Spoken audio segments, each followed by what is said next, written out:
ಯಶ್ಪಾಲ್ ಸುವರ್ಣ ಅವರ ಮನೆ ಮತ್ತು ಮನದ ಮಾತು ನಿಮ್ಮವರೆಗೂ ತಲುಪಿಸುವಂತಹ ಒಂದು ಪ್ರಯತ್ನ. ಇದು ನಮ್ದು ಮನೆ ಆಫೀಸ್. ಯಶ್ಪಾಲ್ ಸುವರ್ಣ ಅವರ ತಾಯಿ ಮತ್ತು ಯಶ್ಪಾಲ್ ಸುವರ್ಣ ಅವರು ಅದ್ಭುತವಾಗಿರುವಂತಹ ಒಂದು ಕಲಾಕೃತಿ. ಕಚೇರಿಯ ಒಂದು ಅದ್ಭುತವಾದಂತಹ ಚಿತ್ರಣ ಕಾಣಸಿಗುತ್ತೆ. ಫೀಲ್ ಇರುತ್ತೆ ಸರ್, ಜನಕ್ಕೆ ನಾನು ಮಾಡ್ತಾ ಇರುವಂತಹ ಕೆಲಸಗಳು ಪರಿಪೂರ್ಣ ಪ್ರಮಾಣದಲ್ಲಿ ಮಾಡ್ತಾ ಇದ್ದೀನಿ ಅಂತ. ಉಡುಪಿಯಲ್ಲಿ 5ಕ್ಕೆ 5 ಕ್ಷೇತ್ರಗಳು ಕೂಡ ಬಿಜೆಪಿ ಅವರದ್ದೇ ಆಗಿರೋದ್ರಿಂದಾಗಿ ತಾತ್ಸಾರದ ಭಾವ ಇದೆ ಅನ್ನುವಂಥ ಮಾತಿದೆ. ನಿಜಾನ ಅದು? ನಿಮ್ಮಲ್ಲಿ ಏನಾದ್ರೂ ಗ್ರೂಪಿಸಮ್ ಇದೆಯಾ? ನೀವು ಯಾವ ಗ್ರೂಪ್?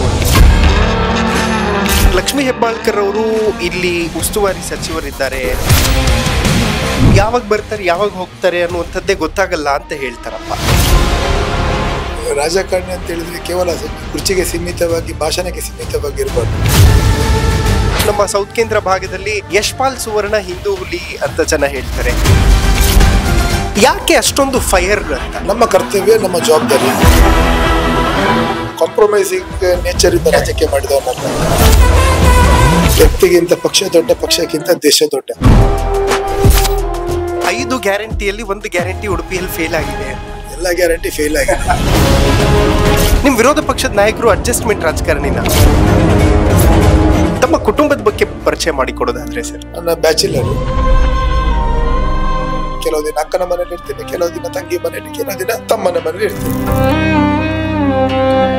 ಜನರು ಮತ ಹಾಕಿ ನಮ್ಮನ್ನು ಆಶೀರ್ವಾದ ಮಾಡಿದ್ದಾರೆ. ಜನರ ಋಣ ನಮ್ಮ ಮೇಲಿದೆ, ಅದನ್ನು ಈಡೇರಿಸುವಂತ ಕೆಲಸವನ್ನು ಮಾಡ್ತೇವೆ.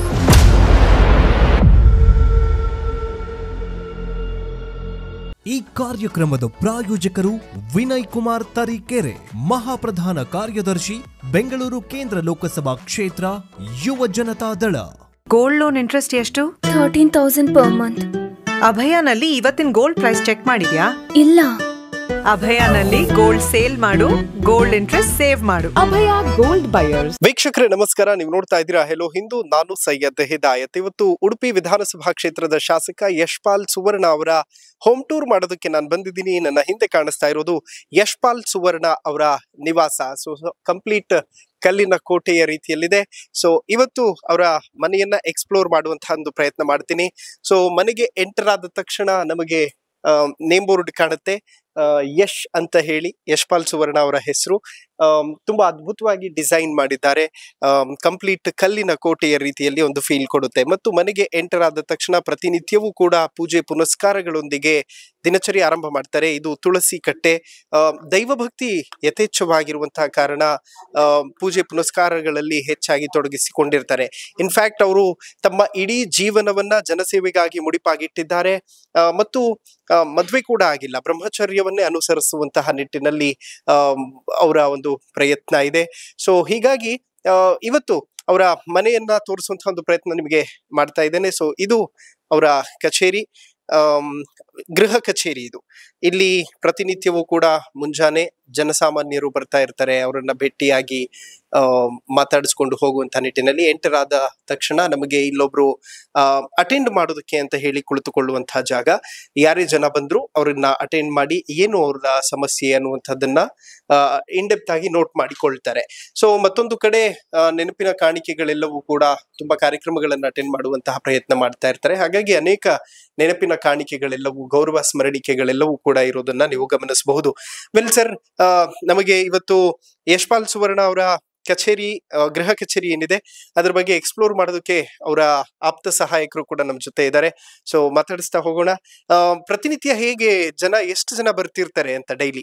ಈಗ ನಾವು ನಮ್ಮ ಯಶ್ಪಾಲ್ ಸುವರ್ಣ ಸರ್ ಶಾಸಕರಾದ್ಮೇಲೆ ನಾವು ಅಂದ್ರೆ ಈಗ 3 ಆಫೀಸ್ ಮೇಂಟೈನ್ ಮಾಡ್ತಾ ಇದ್ದೇವೆ. ಒಂದು ನಮ್ದು ಅಧಿಕೃತವಾಗಿ ಸರ್ಕಾರಿ ತಾಲೂಕ್ ಪಂಚಾಯತ್ ಬಿಲ್ಡಿಂಗ್ ಅಲ್ಲಿ ಇದೆ, ಅದು ನಮ್ಮ ನಗರದ ಹೃದಯ ಭಾಗದಲ್ಲೇ ಇದೆ, ನಮ್ಮ ಉಡುಪಿಯಲ್ಲಿ ತಾಲೂಕ್ ಪಂಚಾಯತ್. ಇನ್ನೊಂದು ನಮ್ಗೆ ಅಂದ್ರೆ 2 ತಾಲೂಕು ಬರುತ್ತೆ, ಬ್ರಹ್ಮಾವರ ತಾಲೂಕು, ಬ್ರಹ್ಮಾವರ ಆಡಳಿತ ಸೌಧ ಇದೆ, ತಹಶೀಲ್ದಾರ್ ಕಚೇರಿ ಅಲ್ಲಿದೆ. ಇದು ನಮ್ದು ಮನೆ ಆಫೀಸ್ ಅಂದ್ರೆ ಬೆಳಿಗ್ಗೆ ವಾರದಲ್ಲಿ 7 ದಿವಸ ಕೂಡ ಸಾರ್ವಜನಿಕ ಲಭ್ಯ ಇರ್ತಾರೆ. ಒಂದು ವೇಳೆ ಪ್ರತಿ ಗುರುವಾರ ಅವರು ಬೆಂಗಳೂರು ಇರ್ತಾರೆ. ಅದು ಬಿಟ್ರೆ ಬೆಳಿಗ್ಗೆ ಅವರ ದಿನಚರಿ ಆರಂಭ ಆಗುದು ಅವರದ್ದು ಬೆಳಿಗ್ಗೆ ಇಲ್ಲಿ ಎಷ್ಟು ಜನ ಇದ್ರು ಕೂಡ ಬೆಳಿಗ್ಗೆ ಒಂದು 9 ರಿಂದ 10-10:30 ತನಕ ಯೂಶುವಲಿ, ಅಂದ್ರೆ ಅದ್ರ ನಂತರ ಮೀಟಿಂಗ್ ಅದೆಲ್ಲ ಹೋಗ್ತಾ ಇದ್ರು, ಇಲ್ಲಿ ಅಟೆಂಡ್ ಆಗ್ತಾರೆ. ಈ ಆಫೀಸ್ ಏನಂದ್ರೆ ಇದು ಶಾಸಕರಾಗಿ ಆದ್ಮೇಲೆ ಅಲ್ಲ, ಅವರು ನಮ್ಮ ಈ ಅಜ್ಜರಕಾಡು ವಾರ್ಡ್ ಇಲ್ಲಿ ಈಗ ನಾವೇನ ಇದ್ದೇವೆ ಉಡುಪಿ ನಗರಸಭೆಯ 3 ಬಾರಿ ನಗರಸಭೆ ಸದಸ್ಯರ ಆಗಿನಿಂದ ಕೂಡ ಈ ಆಫೀಸ್ ಇತ್ತು. ಅದ್ರೊಟ್ಟಿಗೆ ಅವ್ರದ್ದು ಇನ್ನೊಂದು ವಿಶೇಷ ಅಂತ ಹೇಳಿ ಅವರು ಬರೀ ರಾಜಕೀಯ ವ್ಯಕ್ತಿ ಮಾತ್ರ, ಸಹಕಾರಿ ಕ್ಷೇತ್ರದಲ್ಲಿ ಇದ್ದವರು. ಇವಾಗ ಮಹಾಲಕ್ಷ್ಮಿ ಕೋಆಪರೇಟಿವ್ ಬ್ಯಾಂಕ್ ಬಂದಿದೆ, ಅದು ನಮ್ಮ ಕರಾವಳಿ ಜಿಲ್ಲೆಯ ಒಂದು ಪ್ರತಿಷ್ಠಿತ ಪಟ್ಟಣ ಸಹಕಾರಿ ಬ್ಯಾಂಕ್, ಅದರ ಅಧ್ಯಕ್ಷ ಕಳೆದ 10 ವರ್ಷದಿಂದ. ಅದೇ ರೀತಿ 2009ರಿಂದ ಆಲ್ಮೋಸ್ಟ್ 15 ಇದು ದಕ್ಷಿಣ ಕನ್ನಡ ಮೀನು ಮಾರಾಟ ಫೆಡರೇಷನ್ ಅದರ ಅಧ್ಯಕ್ಷ, ಅದು 2 ಜಿಲ್ಲೆ ಸಂಬಂಧಪಟ್ಟದ್ದು. ಹಾಗೆ ನಿರಂತರವಾಗಿ ಜನರೊಟ್ಟಿಗೆ ಸಂಪರ್ಕ ಮಾಡ್ಲಿಕ್ಕೆ ಒಂದು ಅಂದ್ರೆ ಬೆಳಿಗ್ಗೆ ಬಂದಾಗ ಸಿಗ್ಲಿಕ್ಕಂತ ಈ ಆಫೀಸ್. ಇಲ್ಲಿ ಡೈಲಿ ಒಂದು ಮಿನಿಮಮ್ ಅಂದ್ರೆ ಒಂದು ಪರ್ ಡೇ ಒಂದು 100 ಮೆಂಬರ್ ಸಾರ್ವಜನಿಕ ಬರ್ತಾನೆ ಇರ್ತಾರೆ ಎಲ್ಲ ಆಕ್ಟಿವಿಟೀಸ್ಗೆ. ಇದಕ್ಕೆ ಅಂದ್ರೆ ನಮ್ಗೆ ಈ ಮತ್ತೊಂದು ಬೇರೆಲ್ಲ ಶಾಸಕರು ಗ್ರಾಮಾಂತರದಲ್ಲಿ ಇದ್ರೆ, ಇವ್ರ ಹಾರ್ಟ್ ಆಫ್ ದ ಸಿಟಿಯಲ್ಲಿ ಇವರ ಮನೆ ಇದೆ ಉಡುಪಿ ನಗರದ. ಅಂದ್ರೆ ನೋಡಿದ್ರಲ್ಲ, ಒಂದು 100 ಮೀಟರ್ಸ್ ಅಲ್ಲಿ ನಿಮ್ಗೆ ಮೇನ್ ರೋಡ್ ಕನೆಕ್ಟ್ ಆಗುತ್ತೆ. ಅದರಿಂದ ತುಂಬಾ ಮಿನಿಮಮ್ ಅಂದ್ರೆ ಒಂದು 100 ಮೆಂಬರ್ಸ್ ಸಾರ್ವಜನಿಕರು ಡೈಲಿ ಬರ್ತಾರೆ. ಇದೆಲ್ಲವೂ ಕೂಡ ಇಷ್ಟೊಂದು ನೆನಪಿನ ಕಾಣಿಕೆಗಳೆಲ್ಲವೂ ಕೂಡ ಇದೆ. ಸೊ ಯಾರು ಡಿಸೈನ್ ಮಾಡಿದ್ದೆಲ್ಲ ಇಲ್ಲೇ ಇರ್ಬೇಕು ಹೀಗೆ? ಅದಂದ್ರೆ ಸರ್ದೊಂದು ಯೋಜನೆ ಇತ್ತು, ಬಂದದನ್ನ ಈಗ ಗೌರವಯುತವಾಗಿ ಅವರು ಕೊಡ್ತಾರೆ ಯಾರ ಸ್ಮರಣೆಗೆ, ಅದನ್ನೊಂದು ವ್ಯವಸ್ಥಿತವಾಗಿ ಜೋಡಣೆ ಮಾಡ್ಬೇಕಾ. ಇದು ಇಷ್ಟು ಮಾತ್ರ ಅಲ್ಲ, ಈಗ ನಾನು 3 ಆಫೀಸ್ ಹೇಳಿದಲ್ಲ ಅಲ್ಲಿ ಕೂಡ ಅಷ್ಟೇ ಉಂಟು. ಅಂದ್ರೆ ನಿಗದಿ ಇದಂದ್ರೆ ನಾನು ಹೇಳಿದಲ್ಲ, ಈಗ ಸಾಧಾರಣ ಅವರು ಸಾರ್ವಜನಿಕ ಜೀವನದಲ್ಲಿ ಸರಿ ಸುಮಾರು ಒಂದು 20 ವರ್ಷದಿಂದ ಇದ್ದಾರೆ. 20 ವರ್ಷ ಜಾಸ್ತಿ ಆಯ್ತು, 20-25 ವರ್ಷದಿಂದ ಈ ಸಾರ್ವಜನಿಕ ಜೀವನ. ಅವರು ತಮ್ಮ 27ನೇ ವಯಸ್ಸಿಗೆ ದಕ್ಷಿಣ ಕನ್ನಡ ಮೀನು ಮಾರಾಟ ಫೆಡರೇಷನ್ ಅದರ ಅಧ್ಯಕ್ಷರಾಗಿ ಆಯ್ಕೆ ಆದವರು. ಕಳೆದ 2023ರಲ್ಲಿ 22ರಲ್ಲಿ ಅವರಿಗೆ ಸಹಕಾರ ರತ್ನ ಪ್ರಶಸ್ತಿ ಬಂದಿದೆ. ನಮ್ಮ ಸಹಕಾರಿ ಕ್ಷೇತ್ರ ದೊಡ್ಡ ಪ್ರಶಸ್ತಿ, ಅದು ರಾಜ್ಯ ಸರ್ಕಾರ ಸಹಕಾರಿ ಇಲಾಖೆ ಕೊಡೋದು. ಆ ಪ್ರಶಸ್ತಿ ಕೂಡ ಅವರ ಸಹಕಾರ ರತ್ನ ಇದೆಲ್ಲ ಅದಕ್ಕೆ ಆ ಅವಾರ್ಡ್ ಬಂದಾಗ ಅವರಿಗೆ ಆದ ಸನ್ಮಾನದ ಕೂಡ ಸಂದರ್ಭದಲ್ಲಿ ಕೊಟ್ಟ ಇದೆಲ್ಲ ಹಾಗೆ. ವೀಕ್ಷಕರೇ, ಇಲ್ಲಿ ನೋಡ್ತಾ ಇದ್ದೀರಿ ಯಶೋನಂದನ ಅನ್ನುವಂತಹ ಒಂದು ಅಭಿನಂದನಾ ಸಮಾರಂಭದಲ್ಲಿ ಕೊಟ್ಟಿರುವಂತಹ ನೆನಪಿನ ಕಾಣಿಕೆ. ಆಮೇಲೆ ಇಲ್ಲೆಲ್ಲವೂ ಕೂಡ ನೋಡಬಹುದು ಯಶ್ಪಾಲ್ ಸುವರ್ಣ ಅವರ ಫೋಟೋಗಳನ್ನ ಹಾಕಿ ಅವರಿಗೆ ಪ್ರೀತಿಯಿಂದ ಕೊಟ್ಟಿರುವಂತಹ ನೆನಪಿನ ಕಾಣಿಕೆ. ಮತ್ತು ಇಲ್ಲಿ ನೋಡಿ, ಇದು ಯಶ್ಪಾಲ್ ಸುವರ್ಣ ಅವರ ತಾಯಿ ಮತ್ತು ಯಶ್ಪಾಲ್ ಸುವರ್ಣ ಅವರು ರೀಸೆಂಟ್ಲಿ ಕಳ್ಕೊಂಡ್ರು ಅನ್ನುವಂಥದ್ದನ್ನ ಹೇಳ್ತಾ ಇದ್ರು. ಮತ್ತೊಂದು ಕಡೆ ನರೇಂದ್ರ ಮೋದಿ ಅವರ ಜೊತೆ ಯಶ್ಪಾಲ್ ಸುವರ್ಣ ಅವರು ಮತ್ತೆ ನಮ್ಮ ಗುರುಮೆ ಸುರೇಶ್ ಶೆಟ್ಟರು ಕೂಡ ಇದ್ದಾರೆ ಆ ಫೋಟೋದಲ್ಲಿ. ಹಾಗೆ ಪೇಜಾವರ ಶ್ರೀಗಳು ಮತ್ತು ಸಂತೋಷ್ ಜಿ ಇರುವಂತಹ ಫೋಟೋವನ್ನ ಕೂಡ ನೀವು ಗಮನಿಸಬಹುದು. ಇದು ಒಂದು ಫೋಟೋ ಗ್ಯಾಲರಿ. ಅದಾದ ನಂತರ ಇನ್ನೊಂದು ಕಡೆ ನಮ್ಮ ಬಿಜೆಪಿಯ ರಾಜ್ಯಾಧ್ಯಕ್ಷರು ವಿಜಯೇಂದ್ರ ಅವರ ಜೊತೆ ತೆಗೆಸಿಕೊಂಡಿರುವಂತಹ ಅದ್ಭುತವಾಗಿರುವಂತಹ ಫೋಟೋ. ಹೀಗೆ ಅನೇಕ ಸ್ಮರಣಿಕೆಗಳು ಇಲ್ಲಿ ನಮಗೆ ಕಾಣ ಸಿಗುತ್ತೆ. ಕಂಪ್ಲೀಟ್ ಇದು ಕಮಿಟಿ ಮೆಂಬರ್ಸ್ ಎಲ್ಲರೂ ಕೂಡ ಇದ್ದಾರೆ. ಅಂದ್ರೆ board of directors SK and Udupi district ಅದು ಕೋಆಪರೇಟಿವ್ ಫಿಶ್ ಮಾರ್ಕೆಟ್ ಇದೆಯಲ್ಲ, ಸೊ ಆ ಮೆಂಬರ್ಸ್ ಎಲ್ಲ ಇರುವಂತದ್ದು. ಇಲ್ಲಿ ಕಂಪ್ಲೀಟ್ ಪ್ರಶಸ್ತಿಗಳಿಗೆ ಮತ್ತು ನೆನಪಿನ ಕಾಣಿಕೆಗಳಿಗೆ ಅಂತ ಹೇಳಿ ಮೀಸಲಿಟ್ಟಿರುವಂತಹ ಜಾಗ ಇದು, ಆಫೀಸ್ ನಲ್ಲಿ ಎಂಟರ್ ಆದ ತಕ್ಷಣ. ಮತ್ತು ಇಲ್ಲಿ ನೋಡಬಹುದು ತುಂಬಾ ಅದ್ಭುತವಾಗಿರುವಂತಹ ಒಂದು ಪೇಂಟಿಂಗ್ ಇದೆ. ಜನಸಾಮಾನ್ಯರೆಲ್ಲರೂ ಕೂಡ ಕೂತಿದ್ದಾರೆ. ಮತ್ತೊಂದು ಕಡೆ ನರೇಂದ್ರ ಮೋದಿ ಅವರು ಭಾಷಣ ಮಾಡುವ ರೀತಿಯಲ್ಲಿ ಅದ್ಭುತವಾಗಿರುವಂತಹ ಒಂದು ಕಲಾಕೃತಿ. ಇದು ಮೋದಿ ಅವರು ತುಂಬಾ ಇನ್ಸ್ಪೈರ್ ಮಾಡ್ತಾರೆ ಅನ್ನುವಂತಹ ಕಾರಣಕ್ಕೆ ಇಟ್ಕೊಂಡಿದ್ದಾರೆ. ಆಮೇಲೆ ಇಲ್ಲಿ ಶಿವಾಜಿ ಮಹಾರಾಜರ ಅದ್ಭುತವಾಗಿರುವಂತಹ ಪ್ರತಿಮೆ ಇದೆ. ಹಿಂದುತ್ವ ಅನ್ನುವಂತಹ ವಿಚಾರಗಳನ್ನ ಪ್ರಖರವಾಗಿ ಮಾತನಾಡುವಂತಹ ಯಶ್ಪಾಲ್ ಸುವರ್ಣ ಅವರು ಶಿವಾಜಿ ಅವರನ್ನ ತುಂಬಾ ಫಾಲೋ ಮಾಡ್ತಾರೆ. ಮತ್ತು ರಾಘವೇಂದ್ರ ಶ್ರೀಗಳ ಒಂದು ಫೋಟೋ ನಾವು ನೋಡಬಹುದು. ಮತ್ತು ನ್ಯಾಯ ದೇವತೆಯ ಒಂದು ಪ್ರತಿ ಕೂಡ ಇದೆ. ಹಾಗೆ ಈ ಭಾಗದಲ್ಲಿ ನೀವು ನೋಡಬಹುದು ಕರಾವಳಿ ಸಾಂಪ್ರದಾಯಿಕ ಮೀನುಗಾರರ ಸಂಘ ಕೊಟ್ಟಿರುವಂತಹ ನೆನಪಿನ ಕಾಣಿಕೆ ಇದೆ. ಆಮೇಲೆ ಇನ್ನೊಂದು ಕಡೆ ಹಡಗು ಇರುವಂತಹ ಒಂದು ನೆನಪಿನ ಕಾಣಿಕೆ. ಇದು ಎಷ್ಟು ವರ್ಷ ಆಯ್ತು ಮೋದಿ ಅವ್ರದ್ದು ಪೇಂಟಿಂಗ್ ಎಲ್ಲ ಮಾಡಿ? ಆಫೀಸ್ ಇದು ಸೆಟಪ್ ಮಾಡುವಾಗ್ಲೇ ಮಾಡಿದ್ದಾರೆ. ಆಲ್ಮೋಸ್ಟ್ 10 years ಆಗಿತ್ತು. 2015 ಅಲ್ಲೇ ಮಾಡಿದ್ದಾರೆ. ಯಾರ್ದು ಕಾನ್ಸೆಪ್ಟ್ ಇದು? ಸರ್ದೇ ಕಾನ್ಸೆಪ್ಟ್. ಹೀಗೆ ಅವ್ರದ್ದು ಕಲ್ಪನೆ ಇತ್ತು. ಮತ್ತೆ ಅವರ ಫ್ರೆಂಡ್ ಒಬ್ರು ಆರ್ಟಿಸ್ಟ್ ಇದ್ರು. ಯೂನಿಕ್, ಇದು ತುಂಬಾ ಸೋಷಿಯಲ್ ಮೀಡಿಯಾ ತುಂಬಾ ವೈರಲ್ ಆಗಿದೆ. ಬೇರೆ ಬೇರೆ ಅಂದ್ರೆ ಲೈಕ್ ಆಗಿ ಫೋಟೋ ತೆಗೆದುಕೊಂಡು ಎಲ್ಲ ಹೋಗಿದ್ದಾರೆ. ತುಂಬಾ ಚೆನ್ನಾಗಿ ಮಾಡಿದ್ದಾರೆ. ಮತ್ತು ಇಲ್ಲೆಲ್ಲವೂ ಕೂಡ ನೋಡಬಹುದು ಸಾರ್ವಜನಿಕರು ಯಾರೇ ಬಂದ್ರು ಕೂತ್ಕೊಳ್ಳೋದಕ್ಕೆ ಅಂತ ಹೇಳಿ ವ್ಯವಸ್ಥೆಯನ್ನು ಮಾಡಿದ್ದಾರೆ. ಇಲ್ಲೇ ಬಂದು ಜನ ತಮ್ಮ ಅಹವಾಲುಗಳನ್ನ ಕೊಡ್ತಾರೆ. ಮತ್ತು ಇದು ಈ ಕಡೆ ನನ್ನ ಎಕ್ಸಾಕ್ಟ್ ಆಪೋಸಿಟ್ ಅಲ್ಲಿರುವಂತದ್ದು ಶಾಸಕರು ಕೂರುವಂತಹ ಜಾಗ. ಸೊ ಇದು ಅವರ ಗೃಹ ಕಚೇರಿಯಲ್ಲಿರುವಂತಹ ಶಾಸಕರ ಕಚೇರಿಯ ಒಂದು ಚಿತ್ರಣ. ಮತ್ತು ಈ ಭಾಗದಲ್ಲಿ ನೋಡಬಹುದು, ನಮ್ಮ ಕರಾವಳಿ ಭಾಗದಲ್ಲಿ ಕಲೆಗೆ ಹೆಚ್ಚಿನ ಮಹತ್ವವನ್ನು ಕೊಡಲಾಗುತ್ತೆ. ಸೊ ಅನೇಕ ಕಾರ್ಯಕ್ರಮಗಳಿಗೆ ಹೋದಂತಹ ಸಂದರ್ಭದಲ್ಲಿ ಕೊಟ್ಟಿರುವಂತಹ ನೆನಪಿನ ಕಾಣಿಕೆಗಳು, ಸ್ಮರಣಿಕೆಗಳು ಇಲ್ಲಿ ನಮಗೆ ಕಾಣಸಿಗುತ್ತೆ. ಮತ್ತು ಪ್ರಶಸ್ತಿಗಳಿಗೆ ಹಾಗೂ ಕೊಡುವಂತ ಅವಾರ್ಡ್ಗಳಿಗೆ ಅಂತಾನೆ ಒಂದು ಸಪರೇಟ್ ಗ್ಯಾಲರಿ ಇದೆ. ತುಂಬಾ ಕಡಿಮೆ ಶಾಸಕರ ಒಂದು ಕಚೇರಿಗಳಲ್ಲಿ ಈ ತರದ್ ನಮ್ಗೆ ಕಾಣಸಿಗೋದು. ತುಂಬಾ ಪ್ಲಾನ್ಡ್ ಆಗಿ ಮಾಡಿರುವಂತಿದೆ ಆಫೀಸ್. ಆಮೇಲೆ ಇಲ್ಲಿ ಹೊರಗಡೆಯೂ ಕೂಡ ಅಷ್ಟೇ, ನಾವು ಕಂಪ್ಲೀಟ್ ಇಲ್ಲಿ ಜನ ಕೂತ್ಕೊಳ್ಳೋದಕ್ಕೆ ಯಾರಾದ್ರೂ ಪಾಪ ಬಂದು ವೆಯ್ಟ್ ಮಾಡೋದು ಬೇಡ ಅಂತ ಹೇಳಿ ಇಲ್ಲಿ ಒಂದು ವ್ಯವಸ್ಥೆಯನ್ನ ಮಾಡಿದ್ದಾರೆ. ಮತ್ತು ಇದು ಬೇಸ್ಮೆಂಟ್, ಆಕ್ಚುಲಿ ನಾವು ನಿಂತಿರುವಂತಹ ಜಾಗ. ಇಲ್ಲಿ ಕಾರ್ ಪಾರ್ಕಿಂಗ್ ಇದೆ. ಸೊ ಕಂಪ್ಲೀಟ್ ತಮ್ಮ ವೆಹಿಕಲ್ ನ ನಿಲ್ಲಿಸಿಕೊಳ್ಳೋದಕ್ಕೆ ಮತ್ತು ಕೆಲಸ ಮಾಡೋದಕ್ಕೆ ಬರುವಂತಹವರು ಕೂಡ ತಮ್ಮ ವೆಹಿಕಲ್ ನಿಲ್ಲಿಸಿಕೊಳ್ಳೋದಕ್ಕೆ ಇದು ಕಾರ್ ಪಾರ್ಕಿಂಗ್.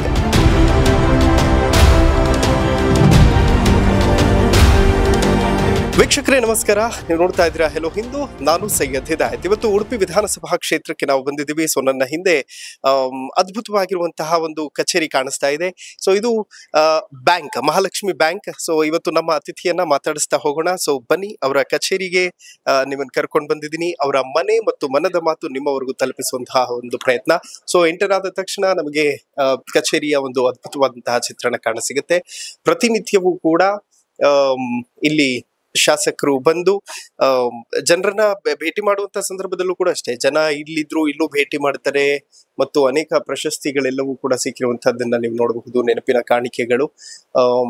ಇನ್ಫ್ಯಾಕ್ಟ್ ಯಶ್ಪಾಲ್ ಸುವರ್ಣ ಅವರು, ಸೊ ರಿವೀಲ್ ಮಾಡ್ತಾ ಹೋಗ್ತೇನೆ ಇವತ್ತು ಅವರ ಅನೇಕ ವಿಚಾರಗಳನ್ನ. ಮಹಾಲಕ್ಷ್ಮಿ ಕೋಆಪರೇಟಿವ್ ಬ್ಯಾಂಕ್ ಏನಿದೆ ಅದರ ಅಧ್ಯಕ್ಷರು ಕೂಡ ಹೌದು. ಇದು ಮಹಾಲಕ್ಷ್ಮಿ ಕೋಆಪರೇಟಿವ್ ಬ್ಯಾಂಕ್. ಸೊ ಹೀಗೆ ಸ್ಟಾಫ್ ಇರ್ತಾರೆ. ಒಂದು ಕಡೆ ಸಹಕಾರಿ ಕ್ಷೇತ್ರದಲ್ಲಿ ತಮ್ಮದೇ ಆದಂತಹ ಕೊಡುಗೆಯನ್ನ ಯಶ್ಪಾಲ್ ಸುವರ್ಣ ಅವರು ಕೊಟ್ಟಿದ್ದಾರೆ. ಸೊ ಅದಕ್ಕೆ ಸಾಕ್ಷಿ ಇಲ್ಲಿರುವಂತಹ ಸ್ಟಾಫ್. ಮತ್ತು ಎಂಟರ್ ಆದ ತಕ್ಷಣ ನಮಗೆ ಇಲ್ಲೊಂದು ಫೋಟೋ ಕಾಣಸಿಗುತ್ತೆ. ಉಡುಪಿ ಮಹಿಳಾ ಹೈಟೆಕ್ ಮೀನು ಮಾರುಕಟ್ಟೆ ಇದು. ಸೊ ಮೀನು ಮಾರುಕಟ್ಟೆಯ ಚಿತ್ರಣ. ಈಗ ಬನ್ನಿ, ನಮ್ಮ ಅತಿಥಿಯನ್ನ ನಿಮ್ಗೆ ಪರಿಚಯಿಸಿ ಕೊಡುವಂತಹ ಒಂದು ಪ್ರಯತ್ನ ಮಾಡ್ತೀನಿ. ಸೊ ಯಶ್ಪಾಲ್ ಸುವರ್ಣ ಅವರ ಕಚೇರಿಗೆ ಮತ್ತು ಅವರ ಮನೆ ಮತ್ತು ಮನದ ಮಾತನ್ನ ನಿಮ್ಮವರೆಗೂ ತಲುಪಿಸುವಂತಹ ಕಾರ್ಯಕ್ರಮಕ್ಕೆ ಪ್ರೀತಿಯ ಸ್ವಾಗತ. ಸರ್ ನಮಸ್ಕಾರ, ಹೇಗಿದ್ದೀರಿ? ಸರ್, ಸಹಕಾರಿ ಕ್ಷೇತ್ರಕ್ಕೆ ನಿಮ್ಮದೇ ಆದಂತಹ ಕೊಡುಗೆ ದೊಡ್ಡ ಪ್ರಮಾಣದಲ್ಲಿದೆ. ಸೊ ಹೇಗ್ ವರ್ಕ್ ಆಗುತ್ತೆ ಅಂತ ಸಹಕಾರಿ ಕ್ಷೇತ್ರ? ಅದೊಂದು ಜನಪರ ಕಾಳಜಿಯಿಂದ ಮಾಡುವಂತ ಒಂದು ಕ್ಷೇತ್ರ ಸಹಕಾರಿ ಕ್ಷೇತ್ರ ಅಂತ ಹೇಳಿದ್ರೆ ಕರಾವಳಿ ಭಾಗದಲ್ಲಿ ಈಗಾಗಲೇ ರಾಷ್ಟ್ರೀಕೃತ ಬ್ಯಾಂಕ್ಗಳ ತವರು. ಅದ್ರ ಜೊತೆಗೆ ಸಹಕಾರಿ ಕ್ಷೇತ್ರ ಕೂಡ ಬಹಳಷ್ಟು ಬೆಳೆದಿದೆ.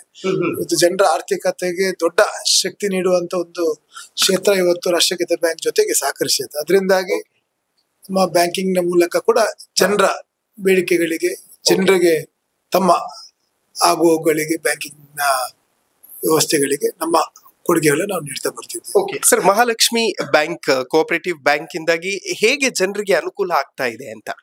ಮಹಾಲಕ್ಷ್ಮಿ ಕೋಆಪರೇಟಿವ್ ಬ್ಯಾಂಕ್ RBI ಮತ್ತೆ ಸಹಕಾರಿ ಇಲಾಖೆ ಅನುಮತಿಯಿಂದ ಪ್ರಾರಂಭವಾದ ಬ್ಯಾಂಕ್. ಈಗಾಗಲೇ ನಮ್ಮ ಕರಾವಳಿ ಜಿಲ್ಲೆಯಲ್ಲಿ 8 ಶಾಖೆಗಳೊಂದಿಗೆ 2 ಜಿಲ್ಲೆಗಳಲ್ಲಿ ಸುಮಾರು 47,000 ಸದಸ್ಯರೊಂದಿಗೆ ಕಾರ್ಯಾಚರಿಸಿದೆ. 50,000 ಮಿಕ್ಕಿದ ಗ್ರಾಹಕರಿದ್ದಾರೆ. ಅದರಿಂದಾಗಿ 47 ವರ್ಷ ಇತಿಹಾಸ ಇರುವಂತಹ ಈ ಸಹಕಾರಿ ಬ್ಯಾಂಕ್ ಬಹಳಷ್ಟು ಕರಾವಳಿಯ ಮೀನುಗಾರಿಕೆಗೆ ಅತಿ ಹೆಚ್ಚಿನ ಒತ್ತು ಕೊಡುವಂತ ಬ್ಯಾಂಕ್ ಆಗಿದೆ. ಇದರ ಬ್ಯಾಕ್ ಗ್ರೌಂಡ್ ಕೂಡ ಮೀನುಗಾರರ ಪ್ರಾರಂಭ ಆದ ಬ್ಯಾಂಕ್. ಅದರಿಂದಾಗಿ ಇವತ್ತು ಕರಾವಳಿ ಆರ್ಥಿಕತೆ ದೊಡ್ಡ ಶಕ್ತಿ ನೀಡಿದಂತ ಕ್ಷೇತ್ರ ಮೀನುಗಾರಿಕೆ. ಅದರಿಂದ ಮೀನುಗಾರಿಕೆಗೆ ವಿಶೇಷವಾದ ಒತ್ತು ನೀಡುವಂತ ಕೆಲಸ ಈ ಒಂದು ಬ್ಯಾಂಕ್ ನ ಮೂಲಕ ಆಗ್ತಿದೆ. ಓಕೆ ಸರ್, ಇನ್ಫ್ಯಾಕ್ಟ್ ಮುಂಜಾನೆ ಇಂದ ಹೇಗೆ ದಿನಚರಿ ಶುರು ಆಗುತ್ತೆ ಅಂತ, ಲೈಕ್ ಇಲ್ಲಿ ಎಷ್ಟು ಗಂಟೆಯಿಂದ ಎಷ್ಟು ಗಂಟೆವರೆಗೆ ಅವೈಲಬಲ್ ಇರ್ತೀರಿ ಅಂತ? ದಿನಚರಿ ಅಂದ್ರೆ ಬಾಳೆ ದಿನದಿಂದ ಕೂಡ ಸಮಾಜದ ಕಲಾಕಲಿತೆ ಕೆಲಸ ಮಾಡಿ ಬಂದವನು. ಅದರಿಂದಾಗಿ ದಿನನಿತ್ಯದ ಜೀವನದಲ್ಲಿ ಬರುವಂತ ಎಲ್ಲ ಜನರ ಸಮಸ್ಯೆಗಳಿಗೆ ಸ್ಪಂದಿಸುವಂತದ್ದು. ಬ್ಯಾಂಕಿಂಗ್ ಇರ್ಬೋದು, ನಮ್ಮ ಫೆಡರೇಷನ್ ಇರ್ಬೋದು, MLA ಆಗಿ ಹಿಂದೆ ಜವಾಬ್ದಾರಿಯನ್ನು ಕೂಡ ಬಹಳ ಒಂದು ಅಚ್ಚುಕಟ್ಟಾಗಿ ಬರುವ ಜನರಿಗೆ ನಾನು ಸಮಯವನ್ನು ಮೀಸಲಿಟ್ಟು ಅವರ ಕೆಲಸಗಳನ್ನು ಮಾಡ್ತಾ ಬರ್ತಿದ್ದೆ. ಇವತ್ತು ಕೂಡ ಅದೇ ರೀತಿ ಆ ಒಂದು ಪ್ರವೃತ್ತಿಯನ್ನು ಮುಂದುವರಿಸ್ತಾ ಬಂದಿದ್ದೇನೆ. ಓಕೆ ಸರ್, ಸರಿ ಸುಮಾರು ಎಷ್ಟು ಜನ ಸ್ಟಾಫ್ ಇಲ್ಲಿ ಇದ್ದಾರೆ ಹೇಗೆ ಅಂತ? ಬ್ಯಾಂಕ್ ಅಲ್ಲಿ 100+ ಇದ್ದಾರೆ. Okay, amazing sir. ಮುಂಜಾನೆಯಿಂದಲೂ ಕೂಡ ಜನ ಬರೋದಕ್ಕೆ ಆರಂಭ ಆಗ್ತಾರೆ.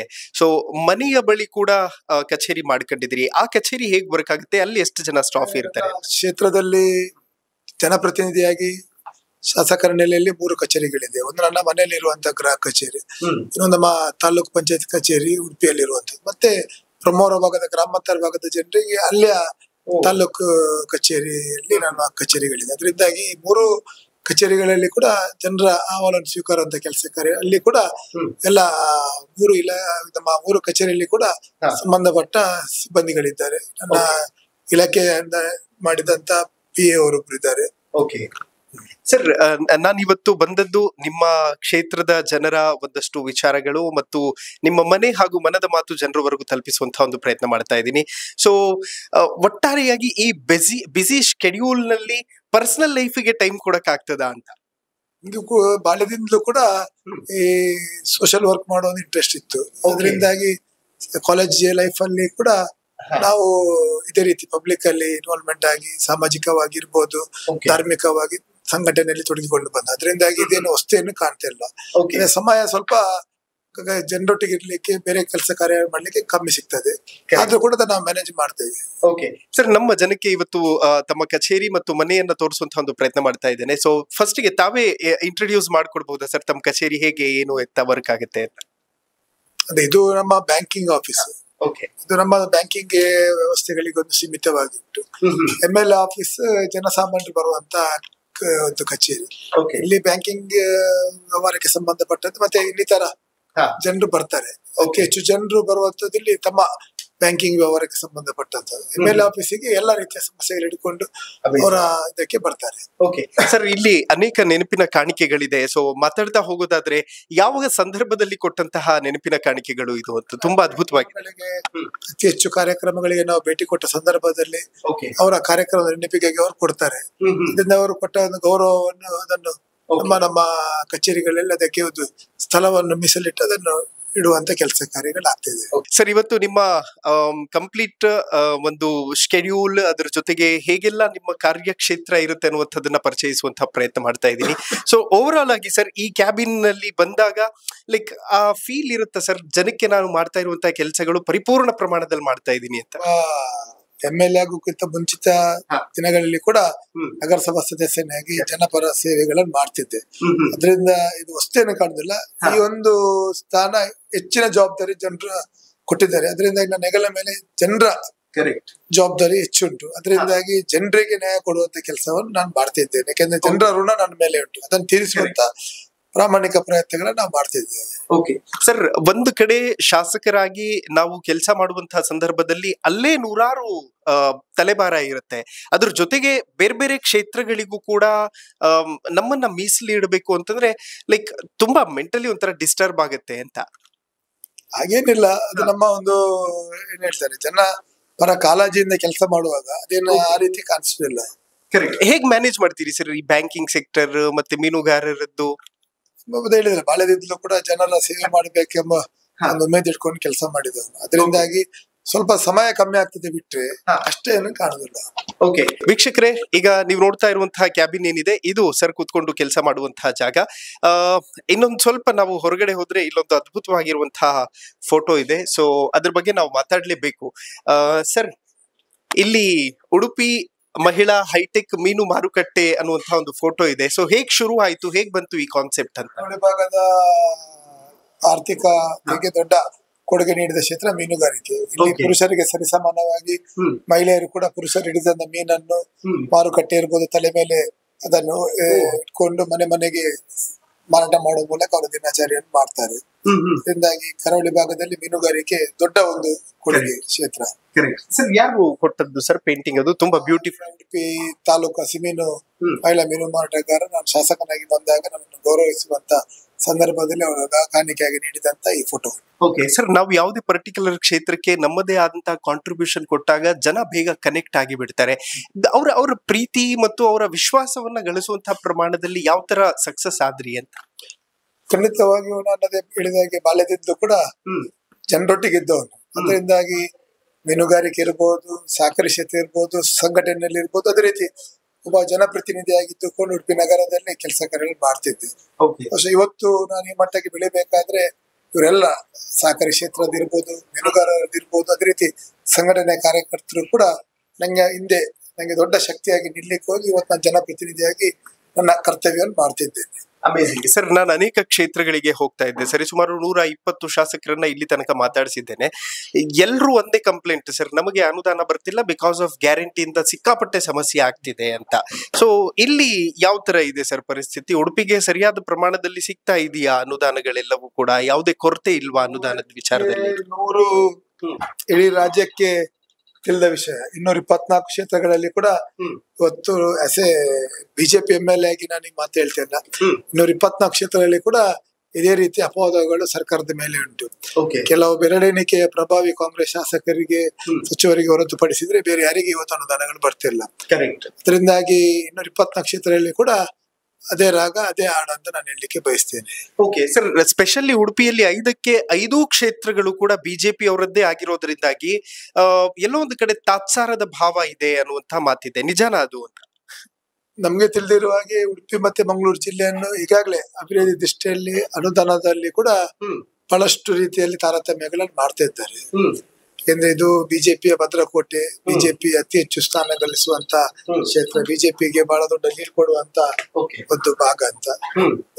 ನೋಡುವ, ಜನರ ಭಾವನೆಗಳನ್ನು ಇವ್ರು ಅರ್ಥ ಮಾಡಬೇಕು. ಯಾಕೆಂದ್ರೆ ಕೇವಲ ರಾಜ್ಯಕ್ಕೆ ಅಭಿವೃದ್ಧಿಯಲ್ಲಿ ರಾಜ್ಯಕ್ಕೆ ಮಾಡಬಾರ್ದು. ಯಾಕೆಂದ್ರೆ ಇಲ್ಲಿ ಆರ್ಥಿಕತೆ ಬಹಳ ದೊಡ್ಡ ಕೊಡುಗೆ ಇವತ್ತು ರಾಜ್ಯಕ್ಕೆ ನೀಡಿದೆ. ನಮ್ಮಲ್ಲಿರುವಂತ ಮೆಡಿಕಲ್ ಕಾಲೇಜಸ್ ಇರ್ಬೋದು, ನಮ್ಮಲ್ಲಿರುವಂತ ಇಂಜಿನಿಯರಿಂಗ್ ಕಾಲೇಜಸ್, ನಮ್ಮಲ್ಲಿರುವಂತ ಈ ಶಿಕ್ಷಣದ ವ್ಯವಸ್ಥೆ, ಎಜುಕೇಶನ್ ಹಬ್ಸ್, ಅದೇ ರೀತಿ ನಮ್ಮ ಕರಾವಳಿ ಭಾಗದ ಟೂರಿಸಂ, ಧಾರ್ಮಿಕತೆ ಇವತ್ತು ದೇಶದ ಆರ್ಥಿಕತೆಗೆ ಕೂಡ ದೊಡ್ಡ ರೀತಿಯ ಶಕ್ತಿ ಕೊಟ್ಟಿದೆ. ಇವತ್ತು ಬೆಂಗಳೂರು ಹೊರತುಪಡಿಸಿದ್ರೆ ಅತಿ ಹೆಚ್ಚು ಟ್ಯಾಕ್ಸ್ ಸಂಗ್ರಹ ಆಗುವ ಜಿಲ್ಲೆ ಯಾವ್ದು ಕೇಳಿದ್ರೆ ನಮ್ಮ ಉಡುಪಿ ಜಿಲ್ಲೆ. ಶಿಕ್ಷಣದಲ್ಲಿ ಅತಿ ಹೆಚ್ಚು ಸಾಧನೆ ಮಾಡಿದ ಜಿಲ್ಲೆ ಯಾವ್ದು ಕೇಳಿದ್ರೆ ನಮ್ಮ ಉಡುಪಿ ಜಿಲ್ಲೆ. ಇವತ್ತು ನಮ್ಮ ಜಿಲ್ಲೆ ಹೊರತುಪಡಿಸಿ ಬೇರೆ ಜಿಲ್ಲೆಯ ಬಹಳಷ್ಟು ಒಂದು 7-8 ಜಿಲ್ಲೆಯ ವಿದ್ಯಾರ್ಥಿಗಳು ಇಲ್ಲಿಯ ಗುಣಮಟ್ಟದ ಶಿಸ್ತುಬದ್ಧ ಶಿಕ್ಷಣವನ್ನು ಆಯ್ಕೆ ಮಾಡಿ ಬರ್ತಾರೆ. ಅದರಿಂದಾಗಿ ಈ ರೀತಿಯ ತಾರತಮ್ಯ ಮಾಡಿದ್ರೆ ಅದು ಒಳ್ಳೇದಲ್ಲ. ಅಭಿವೃದ್ಧಿ ದೃಷ್ಟಿಯಲ್ಲಿ ಅದು ಸರಿಯಲ್ಲ.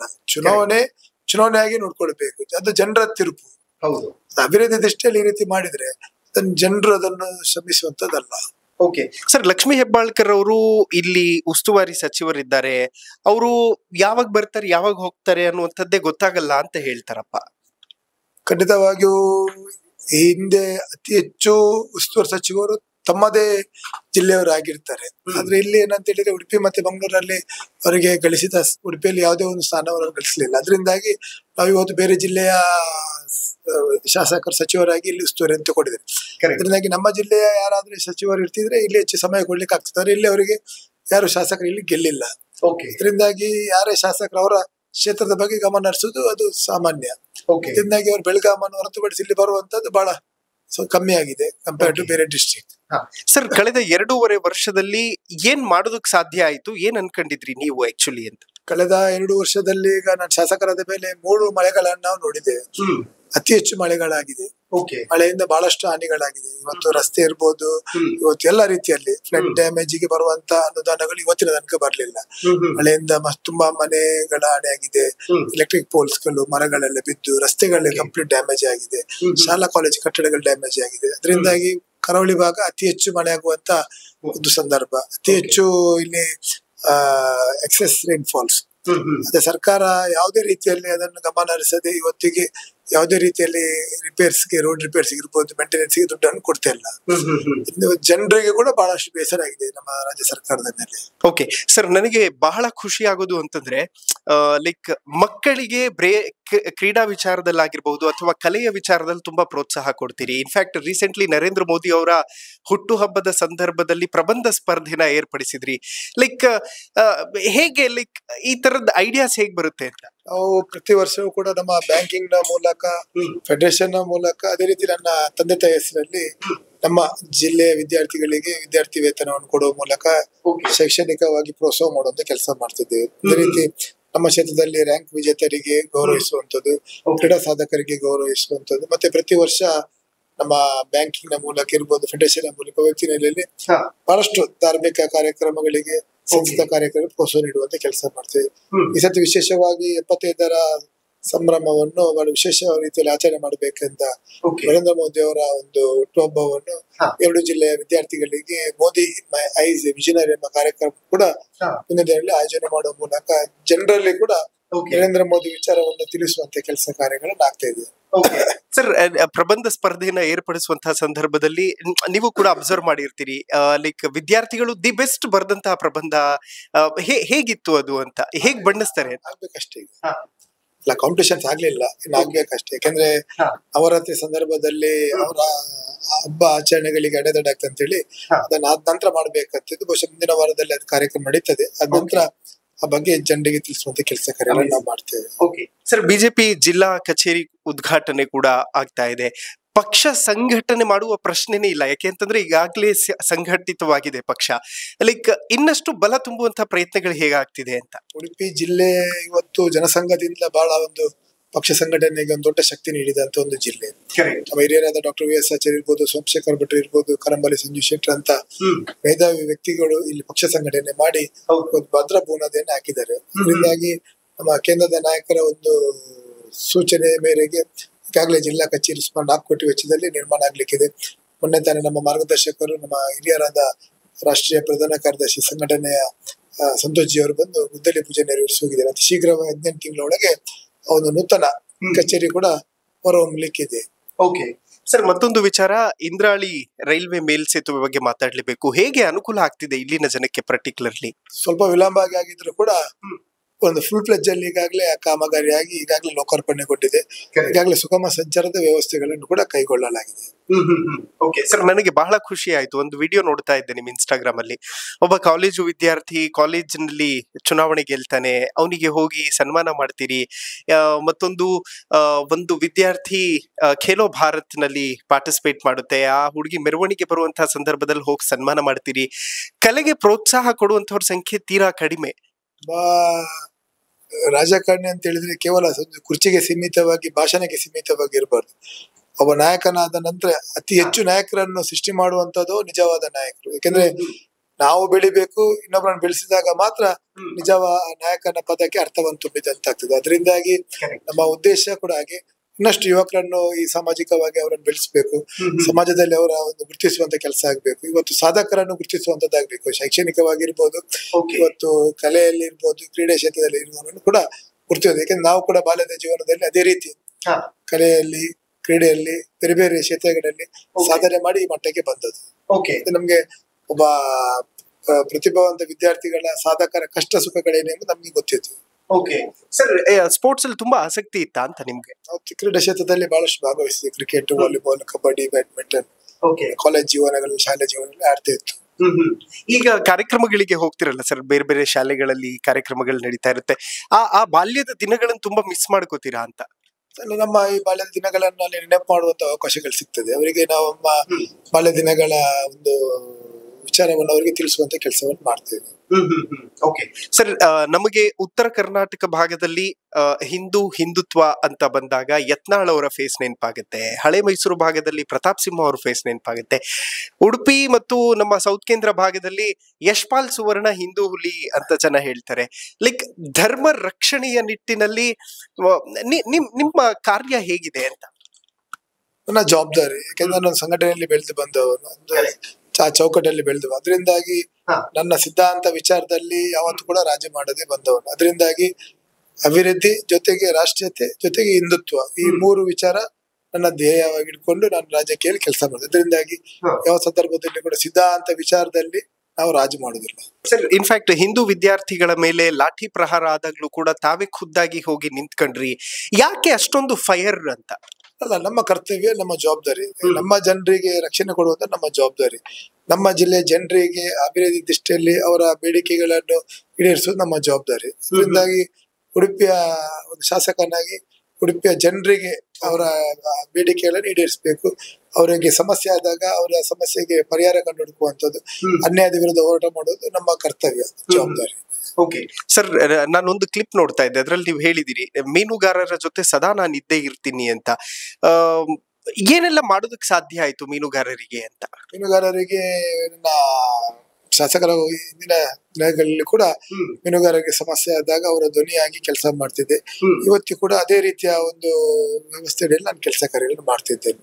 ಓಕೆ ಸರ್, ನನಗೆ ಇನ್ಫ್ಯಾಕ್ಟ್ ಕರಾವಳಿ ಭಾಗಕ್ಕೆ ಬಂದಾಗ ಇಲ್ಲಿ ಟೂರಿಸ್ಟ್ ಪ್ಲೇಸ್ಗಳು ಸಿಕ್ಕಾಪಟ್ಟೆ ಇದೆ.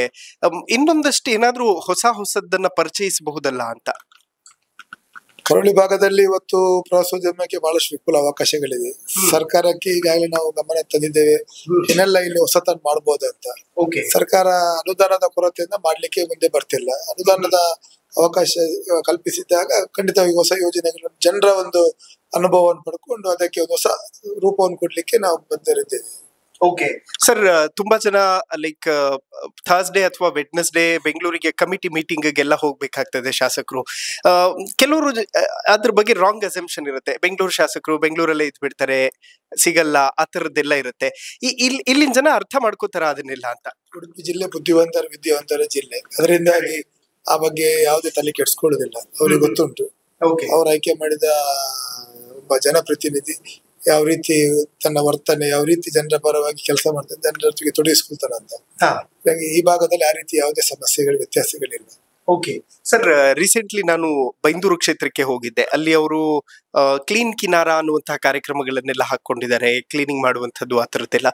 ಇಲ್ಲಿ ಡಿಫ್ರೆಂಟ್ ಆಗಿ ಏನಾದ್ರು ಕಾರ್ಯಕ್ರಮಗಳು ಮಾಡ್ತಾ ಇದ್ದೀರಾ? ಬಹಳಷ್ಟು ಗಮನವನ್ನು ಕೊಡ್ತಿದ್ದೇವೆ ಈ ಹಿಂದೆ ಕೂಡ. ಎಲ್ಲ ಸಂಘ ಸಂಸ್ಥೆಗಳು ಸೇರ್ಕೊಂಡು ಈಗ ಸೇವಾ ಪಕ್ಷದ ಕಾರ್ಯಕ್ರಮದಲ್ಲಿ ನರೇಂದ್ರ ಮೋದಿ ಅವರ ಹುಟ್ಟುಹಬ್ಬದಿಂದ ಗಾಂಧಿ ಜಯಂತಿ ತನಕ ಎಲ್ಲ ಸಂಘ ಸಂಸ್ಥೆಗಳ ಜೊತೆಗೆ ಸ್ವಚ್ಛತೆ ಕಾರ್ಯ ಮಾಡ್ತಾರೆ. ಅದರಿಂದ ನಿರಂತರವಾಗಿ ಆ ಚಟುವಟಿಕೆ ಕೇವಲ ಒಂದು ದಿನಕ್ಕಂತಲ್ಲ, 365 ದಿನ ಕೂಡ ನಾವು ಸಂಘ ಸಂಸ್ಥೆಗಳ ಜೊತೆಗೆ ಸ್ವಚ್ಛತೆ ಬಗ್ಗೆ ವಿಶೇಷವಾದ ಗಮನ ಹರಿಸಿದ ಕೆಲಸಗಳನ್ನು ಮಾಡ್ತಿದ್ದೇವೆ. ತಮ್ಮ ಕುಟುಂಬದ ಬಗ್ಗೆ ಪರಿಚಯ ಮಾಡಿಕೊಡೋದಾದ್ರೆ ಸರ್? ನನ್ನ ಬ್ಯಾಚುಲರ್, ಅದರಿಂದಾಗಿ ಆ ಬಗ್ಗೆ ನಾನು ತಲೆ ಕೆಡಿಸ್ಕೊಡೋದಿಲ್ಲ, ಯಾವುದಿಲ್ಲ, ಒಬ್ಬನೇ ಇರುದು. ಇದರಿಂದಾಗಿ ನನ್ನ ಜೀವನೋದ್ದಕ್ಕೂ ಅಭಿವೃದ್ಧಿ, ರಾಷ್ಟ್ರೀಯತೆ, ಹಿಂದುತ್ವ, ಪಕ್ಷ ಸಂಘಟನೆ. ಓಕೆ, ತುಂಬಾ ಜನ ಅನ್ಕೊಂಡಿರ್ತಾರೆ ಯಶ್ಪಾಲ್ ಸುವರ್ಣ ಅವರು ಮದ್ವೆ ಆಗಿದ್ದಾರೆ, ಮಕ್ಳಿದ್ದಾರೆ ಅಂತ. ಯಾಕೆಂತಂದ್ರೆ ಬಹಳ ಜನಕ್ಕೆ ಗೊತ್ತಿರಲ್ಲ ಇಡೀ ರಾಜ್ಯದಲ್ಲಿ. ಉಡುಪಿ ಜನ ಅದ್ರ ಬಗ್ಗೆ ಅವೇರ್ ಇರ್ತಾರೆ. ಯಾಕೆ ಸರ್ ಆ ತರದ ನಿರ್ಧಾರ? ಯಾಕೆ ಕುಟುಂಬ ಮಾಡ್ಕೋಬಹುದಿತ್ತಲ್ಲ? ಜನರ ಅನಿಸಿಕೆಗೆ ನಾನೇನ್ ಮಾಡ್ಲಿಕ್ಕೆ ಆಗುದಿಲ್ಲ. It is my personal wish. ಅದರಿಂದಾಗಿ ಜನರ ಬಗ್ಗೆ ಏನ್ ಮಾತಾಡ್ತಾ ಗೊತ್ತಾ, ಉಡುಪಿ ಜನರಿಗೆ ನಾನೇನೆಂಬುದನ್ನು ಗೊತ್ತುಂಟು. ನನ್ನ ಇತಿಹಾಸ, ನಾನು ಬೆಳೆದು ಬಂದ ದಾರಿ ಎಲ್ರಿಗೂ ಗೊತ್ತುಂಟು. ಅದರಿಂದಾಗಿ ನಾನು ಈಗಾಗಲೇ ಹೇಳಿದಾಗೆ ರಾಷ್ಟ್ರೀಯತೆ, ಹಿಂದುತ್ವ, ಅಭಿವೃದ್ಧಿ ನನ್ನ ಕರ್ತವ್ಯಗಳು ನಾನು ಮಾಡ್ತಾ ಬರ್ತಿದ್ದೇನೆ. ಅದರಲ್ಲಿ ನಾನು ಈಗಾಗಲೇ ಹೇಳಿದಾಗೆ ಜನರು ನಮ್ಗೆ ಮತ ಹಾಕಿ ನಮ್ಮನ್ನು ಆಶೀರ್ವಾದ ಮಾಡಿದ್ದಾರೆ. ಅದರಿಂದಾಗಿ ಜನರ ಋಣ ನಮ್ಮ ಮೇಲಿದೆ, ಅದನ್ನ ಈಡೇರಿಸುವಂತ ಕೆಲಸವನ್ನು ಮಾಡ್ತೇವೆ. ಓಕೆ ಸರ್, ಫ್ಯಾಮಿಲಿ ಇದ್ರೆ ಜನ ಒಂದ್ ಮಾತು ಹೇಳ್ತಾರೆ, ಅವ್ರಿಗೇನ್ ಬಿಡು, ಫ್ಯಾಮಿಲಿಗೋಸ್ಕರ ಎಲ್ಲ ಮಾಡ್ಕತ್ತಿದ್ದಾರೆ, ಮನೆಗ್ ತಗೊಂಡ್ ಹೋಗ್ಬಿಡ್ತಾರೆ ಅಂತ. ಯಶ್ಪಾಲ್ ಸುವರ್ಣ ಅವರ ವಿಚಾರದಲ್ಲಿ ಆ ತರದ್ ಮಾತಾಡಕ್ ಸಾಧ್ಯನೇ ಇಲ್ಲ ಅಂತ.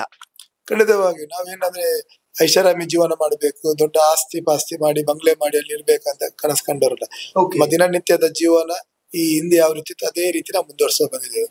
ಯಾವುದೇ ರೀತಿಯ ಲಕ್ಸುರಿಯಸ್ ಲೈಫ್, ಎಂಜುರಿಯಸ್ ಲೈಫ್ ಮಾಡ್ಬೇಕಂತ ಅಪೇಕ್ಷೆ ಪಟ್ಟವರಲ್ಲ, ಅದನ್ನ ಮಾಡೋದು ಕೂಡ ಇಲ್ಲ. ನಮ್ಮ ದಿನನಿತ್ಯದ ಜೀವನದಲ್ಲಿ ಹಿಂದಿನ ರೀತಿಯಲ್ಲಿ ಯಾವ ರೀತಿ ನಾವು ಕೆಲಸ ಕಾರ್ಯ ಎಲ್ಲ ಮಾಡ್ತಾ ಬಂದಿದೆ, ಅದೇ ರೀತಿ ಜನರೊಟ್ಟಿಗೆ ಇರ್ತೇವೆ, ಜನರ ಪರವಾಗಿ ಇರ್ತೇವೆ, ಜನರ ಧ್ವನಿಯಾಗಿ ಕೆಲಸವನ್ನು ಮಾಡ್ತೇವೆ. ಸರ್, ಈ ಬ್ರಹ್ಮಚರ್ಯದ ಜೀವನಕ್ಕೆ ಯಾರು ಸ್ಫೂರ್ತಿ ಅಂತ? ಬ್ರಹ್ಮಚಾರಿ ಜೀವನ ಅಂತಲ್ಲ, ನಮ್ಮ ಒಂದು ಬಾಲ್ಯದಿಂದಲೂ ಕೂಡ ನಮ್ದೊಂದು ಚಿಂತನೆಗಳಿತ್ತು, ಯಾವ ರೀತಿ ಇರ್ಬೇಕು, ಸಮಾಜಕ್ಕೆ ಯಾವ ರೀತಿ ತೊಡಗಿಸ್ಕೊಳ್ಬೇಕಂತ. ಅದರಿಂದಾಗಿ ನಾವು ದುಡ್ದು ನಾವು ತಿನ್ನೋದು. ರಾಜ್ಯಕ್ಕೆ politics is not bread and butter. ನಮ್ಮ ಗಳಿಸಿದ ಹಣದಲ್ಲಿ ಏನಾದ್ರೂ ನಾವು ಸಮಾಜಕ್ಕೆ ಖರ್ಚು ಮಾಡ್ತೇವೆ ಬಿಟ್ರೆ, ರಾಜಕೀಯದಲ್ಲಿ ನಮ್ಮ ಹೊಟ್ಟೆ ತುಂಬಿಸುವಂತ ಕೆಲಸ ಕಾರ್ಯಗಳು ನಾವು ಮಾಡುದಿಲ್ಲ. ನಾವು ದುಡ್ದ ಒಂದು ಭಾಗವನ್ನು ಸಮಾಜಕ್ಕಾಗಿ ನಾವು ಖರ್ಚು ಮಾಡ್ತೇವೆ ಬಿಟ್ರೆ ಜನರಿಂದ ಬೇರೆ ರೀತಿಯಲ್ಲಿ ನಾವು ನಿರೀಕ್ಷೆಗಳನ್ನು ಮಾಡುದಿಲ್ಲ. ಅದರಿಂದಾಗಿ ನಾವು ಯಾವುದೇ ಸಂದರ್ಭದಲ್ಲಿ ಕೆಲವೊಂದು ವಿಚಾರದಲ್ಲಿ ರಾಜ್ ಮಾಡ್ಲಿಕ್ಕೆ ಹೋಗುದಿಲ್ಲ. ಯಾಕೆಂದ್ರೆ ನಾವು ಯಾವ ವಿಚಾರದಲ್ಲಿ ರಾಜ್ ಮಾಡ್ಲಿಕ್ಕೆ ಹೋದ್ರೆ ಅದೊಂದು ಕಾಂಪ್ರಮೈಸಿಂಗ್ ಪೊಲಿಟಿಷಿಯನ್ ಅಂತ ಆಗ್ತದೆ. ಆ ರೀತಿ ನಾವು ಮಾಡ್ಲಿಕ್ಕೆ ಹೋಗುದಿಲ್ಲ. ನಾವು ದುಡ್ದು ತಿನ್ನುವವರು, ಜನರಿಗೆ ನ್ಯಾಯ ಕೊಡುವವರು, ಕಾರ್ಯಕರ್ತರಿಗೆ ಪರವಾಗಿರುವವರು. ಓಕೆ ಸರ್, ಬ್ರೆಡ್ ಅಂಡ್ ಬಟರ್ಗಾಗಿ ಏನ್ ಮಾಡ್ತೀರಿ ಅಂತ, ಏನೆಲ್ಲ ಬಿಸ್ನೆಸ್ ಇದೆ ಅಂತ? ನಮ್ದು ಅದೇ ಉದ್ಯೋಗಗಳುಂಟು. ಬಾಲ್ಯದಿಂದಲೂ ಕೂಡ ನನ್ನ ಮೀನುಗಾರಿಕೆ ಇರ್ಬೋದು, ಬೇರೆ ಬೇರೆ ಫೀಲ್ಡ್ಸ್ ಗಳು ಉಂಟು. ಅದರಿಂದಾಗಿ ನಾವು ಕೆಲಸ ಕಾರ್ಯಗಳನ್ನು ಮಾಡ್ತಾ ಬರ್ತೇವೆ. ಅದರಿಂದ ಬಂದ ಆದಾಯದಲ್ಲಿ ನಮ್ಮ ಜೀವನವನ್ನು ಸಾಗಿಸ್ತೇವೆ. ಓಕೆ ಸರ್, ಮನೇಲಿ ಯಾರೆಲ್ಲ ಇರ್ತೀರಿ ಹಾಗಿದ್ರೆ? ನನ್ನ ಹೆತ್ತವರು, ತಂದೆ ತಾಯಿ ಇಬ್ರು ಕೂಡ ನಿಧನ ಹೊಂದಿದ್ದಾರೆ. ಈಗ ನನ್ನ ಅಕ್ಕ ಇದ್ದಾರೆ, ಅವರವರ ಬೇರೆ ಮನೆ ಮಾಡಿದ್ದಾರೆ. ತಂಗಿ ಇದ್ದಾರೆ, ತಮ್ಮ ಇದ್ದಾರೆ. ಅದರಿಂದಾಗಿ ಕೆಲವು ದಿನ ಅಕ್ಕನ ಮನೇಲಿ ಇರ್ತೇನೆ, ಕೆಲವು ದಿನ ತಂಗಿ ಮನೆಯಲ್ಲಿ, ಕೆಲವು ದಿನ ತಮ್ಮನ ಮನೇಲಿ ಇರ್ತೇನೆ. ನಿಮ್ಮ ಮನೆಯಲ್ಲಿ ಜಾಯಿಂಟ್ ಫ್ಯಾಮಿಲಿ, ಅದು ಜಾಯಿಂಟ್ ತಾಯಿ ಮಾಡಿದ ಮನೆ, ತಂದೆ ತಾಯಿ ಮಾಡಿದ. ಅದರಿಂದಾಗಿ ಆಚೆ ಈಚೆ ಶಿಫ್ಟ್ ಆಗ್ತಿರ್ತೀವಿ. ತಾಯಿ ಮನೆಯಲ್ಲಿ ಕಾರ್ಯಕ್ರಮ ಇರುವಾಗ ಹಬ್ಬ ಇರುವಾಗ ಮನೆಯಲ್ಲಿ ಇರ್ತೀವಿ, ಕೆಲವು ದಿನ ಅಕ್ಕನ ಮನೆ ಇರ್ತೀವಿ, ಕೆಲವು ದಿನ ತಂಗಿ ಮನೆಗೆ ಹೋಗ್ತೀವಿ, ಇಟ್ಟಿರ್ತೀವಿ. ಒಟ್ಟು ನಮ್ಗೆ ಏನಂದ್ರೆ ನಮ್ಗೆ ಐಷಾರಾಮಿ ಜೀವನ ಬೇಕಂತಿಲ್ಲ, ಹೇಳಿದಲ್ಲ. ಅದರಿಂದಾಗಿ ತಂದೆಯವರು ಮಾಡಿದ ಮನೆಯಲ್ಲಿ ಹೆಚ್ಚಿನ ದಿನ ಕಳೆಕಾಯ್ತೀವಿ. ಮತ್ತೆ ಅಕ್ಕನ ಮನೆಗೆ ಹೋಗ್ತೀವಿ, ತಂಗಿ ಮನೆ, ತಮ್ಮನ ಮನೆ ಇಡ್ತೇವೆ. ಹಿಂಗೇನು ಮನೆಯಲ್ಲೇ ಜಾಸ್ತಿ ಹೊತ್ತಿರ್ತೀವಿ ನಾವು, ರಾತ್ರಿಯಿಂದ ಬೆಳಿಗ್ಗೆ ತನಕ ಮಾತ್ರ. ಯಾವತ್ತು ಫೀಲ್ ಆಗಿಲ್ವ ಸರ್ ಒಂದು ಕುಟುಂಬ ಬೇಕು ಅಂತ? ಯಾಕೆಂತಂದ್ರೆ ಹೊರಗಡೆ ನೋಡಿದಾಗ ಆ ಫೀಲ್ ಇದ್ದೇ ಇರುತ್ತೆ ಅಂತ ಹೊರಗಾದ್ರು. ಆ ಬಗ್ಗೆ ನಾವು ಚಿಂತನೆ ಮಾಡ್ಲಿಕ್ಕೆ ಹೋಗ್ಲಿಲ್ಲ. ನಾನು ಹೇಳಿದಲ್ಲ, ಹಿಂದುತ್ವ, ಅಭಿವೃದ್ಧಿ, ರಾಷ್ಟ್ರೀಯತೆ ನನ್ನ ಒಟ್ಟುಗಿರುವಂತ ಕಾರ್ಯಕರ್ತ ಬಳಗ, ಅಷ್ಟು ಮಾತ್ರ. ನಾವು 100 ವರ್ಷ ಬಾಳ್ಬೇಕು, ಆಸ್ತಿ ಮಾಡ್ಬೇಕಂತ ಚಿಂತನೆ ಮಾಡ್ಲಿಲ್ಲ. ಇದ್ದಷ್ಟು ದಿನ ಜನರ ಪರವಾಗಿ ಒಳ್ಳೆತನ ಮಾಡ್ಬೇಕಂತ ಅಷ್ಟೇ. ಎಷ್ಟು ದಿನ ಬದುಕ್ತೇವೆ ಅದು ದೇವರ ಇಚ್ಛೆ, ಅಷ್ಟು ದಿನ ಜನರ ಪರವಾಗಿ ಇರ್ಬೇಕಂತ ಅಷ್ಟೇ. ಓಕೆ. ನನಗೆ ಬಹಳ ಆಶ್ಚರ್ಯ ಆಗ್ತಿದೆ ಸರ್, ಯಾಕೆಂತಂದ್ರೆ ನನ್ನ ಲೈಕ್ ಅನೇಕ ಶಾಸಕರನ್ನು ಮಾತಾಡಿಸುವಂತಹ ಸಂದರ್ಭದಲ್ಲಿ ಅವ್ರು ಹೇಳ್ತಾರೆ, ಇನ್ಫ್ಯಾಕ್ಟ್ ಗುರುರಾಜ್ ಗಂಟಿಹೊಳಿ ಅವ್ರದ್ದೊಂದು ಉದಾಹರಣೆ ಕೊಡ್ತೀನಿ. ಅವರು ಒಂದ್ ಸ್ವಂತ ಮನೆ ಮಾಡ್ಕೊಂಡಿಲ್ಲ, ಯಾವ್ದೋ ಬಾಡಿಗೆ ಮನೆಯಲ್ಲಿದ್ದಾರೆ. ಈ ಭಾಗದ ಶಾಸಕರು ಯಾಕೆ ಅಷ್ಟೊಂದು ಔದಾರ್ಯತೆ ಅಂತ ಗೊತ್ತಿಲ್ಲ. ಅದು ನಮ್ಮ ಮಣ್ಣಿನ ಗುಣ ಅಂತ ಅನ್ಸ್ಬೋದು. ನಮ್ಮಲ್ಲಿರುವ ಧಾರ್ಮಿಕ ಭಾವನೆಗಳು, ಆಚಾರ ವಿಚಾರಗಳು ಈ ಮಣ್ಣಿನಲ್ಲಿರುವಂತ ಒಂದು ಗುಣ ಅಂತ.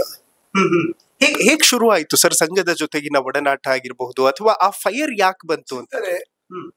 ನಾವು ಏನಾದ್ರು ಒಂದು ಬದಲಾವಣೆ ತರಬೇಕು, ಜನಪರ ಕಾಳಜಿಯಿಂದ ಕೆಲಸ ಮಾಡ್ಬೇಕು, ಜನರಿಗೆ ಅನ್ಯಾಯ ಆದಾಗ ಅದರ ವಿರುದ್ಧ ಹೋರಾಟ ಮಾಡೋರಿಗೆ ನ್ಯಾಯ ಕೊಡುವಂತದ್ದು ಮಾಡ್ಬೇಕಂತ. ಎಲ್ಲರಾಗಿ ನಾವು ಇರ್ಲಿಕ್ಕೆ ಆಗಲ್ಲ. ನಾವು ಒಂದು ಡಿಫ್ರೆಂಟ್ ಆಗಿದ್ದುಕೊಂಡು ಬದಲಾವಣೆ ತರುವಂತದ್ದು, ಪರಿವರ್ತನೆ ಮಾಡುವಂತದ್ದು ಆಗ್ಬೇಕಂತ. ಸರ್, ಮನುಷ್ಯ ಅಂದ್ಮೇಲೆ ಭಾವನೆಗಳಿದ್ದೇ ಇರುತ್ತೆ. ನಮಗೇನೋ ಖುಷಿ ಆಯ್ತು ಅಥವಾ ನಮ್ಗೇನೋ ದುಃಖ ಆಯ್ತು ಅಂತಂದ್ರೆ ಹಂಚ್ಕೊಳ್ಳೋದಕ್ಕೆ ಯಾರಾದ್ರೂ ಒಬ್ರು ಬೇಕೇ ಬೇಕಾಗ್ತಾರೆ. ಅದು ತಂದೆ ತಾಯಿ ಆಗಿರ್ಬಹುದು ಅಥವಾ ಜೀವನ ಸಂಗಾತಿ ಆಗಿರಬಹುದು. ಯಶ್ಪಾಲ್ ಸುವರ್ಣ ಅವರಿಗೆ ಯಾವತ್ತೂ ಕೂಡ ಆ ತರದ ಫೀಲ್ ಬಂದಾಗ ಯಾರ ಜೊತೆ ಹಂಚ್ಕೊತಾರೆ? ಜಾವದಲ್ಲೇ ನಾನು ಅತಿ ಹೆಚ್ಚು ಸಮಯ ದೇವಸ್ಥಾನದಲ್ಲಿ ಕಳಿತೇನೆ, ಭಜನೆ ಮಂದಿರಗಳಲ್ಲಿ ಕಳಿತೇನೆ. ಆ ರೀತಿ ಏನಾದ್ರೆ ವ್ಯತ್ಯಾಸಗಳು ಬಂತ ಅಂತ ಹೇಳಿದ್ರೆ ಅತಿ ಹೆಚ್ಚು ಧಾರ್ಮಿಕ ಕಾರ್ಯಕ್ರಮ ತೊಡಗಿಸ್ಕೊಳ್ತೇನೆ. ಭಜನೆ ಮಂದಿರ, ದೇವಸ್ಥಾನಗಳಲ್ಲಿ ಬೆಳಿಗ್ಗೆ 5-5:30 ಗಂಟೆಗೆ ದೇವರ ದರ್ಶನ ಮಾಡಿ ನನ್ನ ದಿನಚರಿಯನ್ನು ಶನಿವಾರ ದಿನ ಪ್ರಾರಂಭ ಮಾಡ್ತೇನೆ. ಒಂದು ಅರ್ಧ ಗಂಟೆ ಅಲ್ಲೇ ಇದ್ಕೊಂಡು ದೇವರ ಸ್ಮರಣೆ ಮಾಡ್ತಾ ಪ್ರಾರಂಭ ಮಾಡ್ತೇವೆ ಅಷ್ಟೇ. ಓಕೆ ಸರ್, ಲೈಫ್ ಅಲ್ಲಿ ನೀವು ಅನ್ಕೊಂಡಿದ್ದನ್ನೆಲ್ಲವನ್ನೂ ಕೂಡ ದೇವರು ಕರುಣಿಸಿದ್ದಾನ? ದೇವರು ಒಳ್ಳೇದು ಮಾಡಿದಾಗ ಯಾವತ್ತು ಒಳ್ಳೇದನ್ನು ಕೊಡ್ತಾರೆ. ಖಂಡಿತ. ಏನ್ ಅನ್ಕೊಂಡಿದ್ರಿ ಸರ್ ಬದುಕಲ್ಲಿ ಏನ್ ಆಗ್ಬೇಕು ಅನ್ನುವಂಥದ್ದಿತ್ತು ತಮಗೆ? ನಾವು ಯಾವ್ದೇ ಒಂದು ಐಷಾರಾಮ್ಯ ಜೀವನ, ಲಕ್ಸುರಿಯಸ್ ಲೈಫ್, ಆಸ್ತಿ ಮಾಡಬೇಕು, ದೊಡ್ಡ ಮನೆ ಕಟ್ಟಬೇಕಂತ ಕನಸು ಕಂಡವರಲ್ಲ. ಅದರಿಂದಾಗಿ ದೇವರು ಏನ್ ಕೊಟ್ಟಿದ್ದಾರೆ ಅದರಲ್ಲಿ ನಾನು ಬಹಳ ಖುಷಿಯಿಂದ, ಸಂತೋಷದಿಂದ, ನೆಮ್ಮದಿದ್ದ ಇದ್ದೇನೆ. ಅದರಿಂದಾಗಿ ನಾವು ಅದ್ರ ಬಗ್ಗೆ ತಲೆ ಕೊಡಿಸ್ಕೊಂಡಿದ್ರೆ ನನ್ನ ದಿನನಿತ್ಯ ಜೀವನಕ್ಕೆ ಏನೆಲ್ಲ ಬೇಕು, ಏನು ದೊಡ್ಡ ರೀತಿಯಲ್ಲಿ ಹೇಳಿದಾಗೆ ದೊಡ್ಡ ಹೈಫೈ ಲೈಫ್ ಲೀಡ್ ಮಾಡ್ತಾ ಇಲ್ಲ. ನಮ್ಮ ಮಿನಿಮಮ್ ರೈಸ್, ಅದೇ ಊಟ ಮಾಡು, ತಿಂಡಿ ತಿನ್ನಷ್ಟೇ, ಮತ್ತೆ ಬೇರೆ ರೀತಿಯಲ್ಲಿ ಅಂತಿಲ್ಲ. ಅದರಿಂದಾಗಿ ಆ ಬಗ್ಗೆ ತಲೆ ಕೆಡಿಸ್ಕೊಳ್ಳೋದಿಲ್ಲ. ಈ ರಾಜಕೀಯ ಸೆಳೆತ ಹೇಗ್ ಶುರು ಆಯ್ತಿದ್ದು? ರಾಜ್ಯಕ್ಕೆ ಅಂತ ಹೇಳಿದ್ರೆ ಸಂಘಟನೆಯ ಮೂಲಕ. ಎರಡನೇದು ನಮ್ಮ ಭಾಗದಲ್ಲಿ ಸೋಮಶೇಖರ್ ಭಟ್ರು ನನ್ನ ಮನೆ ಹತ್ರ ಇದ್ದವರು. ಮತ್ತೆ ನನ್ನ ತಂದೆಯ ಮಾವ 1980ರಲ್ಲಿ ಜನಸಂಘದಿಂದ ಸುರತ್ಕಲಲ್ಲಿ ಚುನಾವಣೆ ಕಂಡ್ರು. ಭಾರಿ ಕಷ್ಟದ ಕಾಲದಲ್ಲಿ ಬಿಜೆಪಿಗಿಂತ ಮುಂಚೆ ಸಂಘಟನೆಯಲ್ಲಿ ಇದ್ದವರು. ಅವರು ಕೂಡ ಬ್ಯಾಚುಲರ್ ಆಗಿದ್ರು, ಸಂಘಟನೆಯಲ್ಲಿ ಕೆಲಸ ಮಾಡಿದವರು. ಅದರಿಂದಾಗಿ ಅವರ ಒಂದು ಕೆಲಸ ಕಾರ್ಯಗಳು ನಮ್ಮ ಹಿರಿಯರು ಹೇಳ್ತಿದ್ರು. ಅದರಿಂದಾಗಿ ನಾವು ಕೂಡ ಏನಾದ್ರೂ ಒಂದು ಮಾಡ್ಬೇಕಂತಷ್ಟೇಳಿ ಅವರು ಶಾಸಕರಾಗ್ಲಿಲ್ಲ. ಅವರು 1980ಯಲ್ಲಿ ಸುರತ್ಕಲ್ ಕ್ಷೇತ್ರದಿಂದ ಜನಸಂಘದಿಂದ ಸ್ಪರ್ಧೆ ಮಾಡಿದ್ರು. 14,000 ಓಟ್ ಆ ಸಂದರ್ಭದಲ್ಲಿ ಪಡೆದಿದ್ರು. ಅಂತ ಜನಸಂಘ ಬಿಜೆಪಿ ಆಗಿ ಆಯ್ತು. ಸರ್, ಪ್ರತಿ ತಂದೆ ತಾಯಿಗೂ ಕೂಡ ಒಂದು ಕನಸಿರುತ್ತೆ, ಮಗ ಹೀಗೆ ಸೆಟ್ಲ್ ಆಗ್ಬೇಕು, ಹೀಗಿರ್ಬೇಕು ಲೈಫ್ ಅಲ್ಲಿ ಅಂತ. ನಿಮ್ಮ ತಂದೆ ತಾಯಿ ಏನ್ ಕನಸಿತ್ತಂತೆ ಅಂತ? ಒಂದು ಅವ್ರ ಎಲ್ಲ ತಂದೆ ತಾಯಿಗೆ ಇರ್ತದೆ, ಡಾಕ್ಟರ್ ಆಗ್ಬೇಕು, ಇಂಜಿನಿಯರ್ ಆಗ್ಬೇಕಂತ. ಅದು ಕಾಮನ್ ಹೇಳಿದ ಕೇಳಿದ್ರೆ. ಆದ್ರೆ ಅವರವರ ಫೀಲ್ಡ್ ಅವರವರಿಗೆ ಯಾವ್ದು ಲೈಕ್ ಆಗ್ತದೆ ಆ ರೀತಿ ಹೋಗ್ತಾರೆ.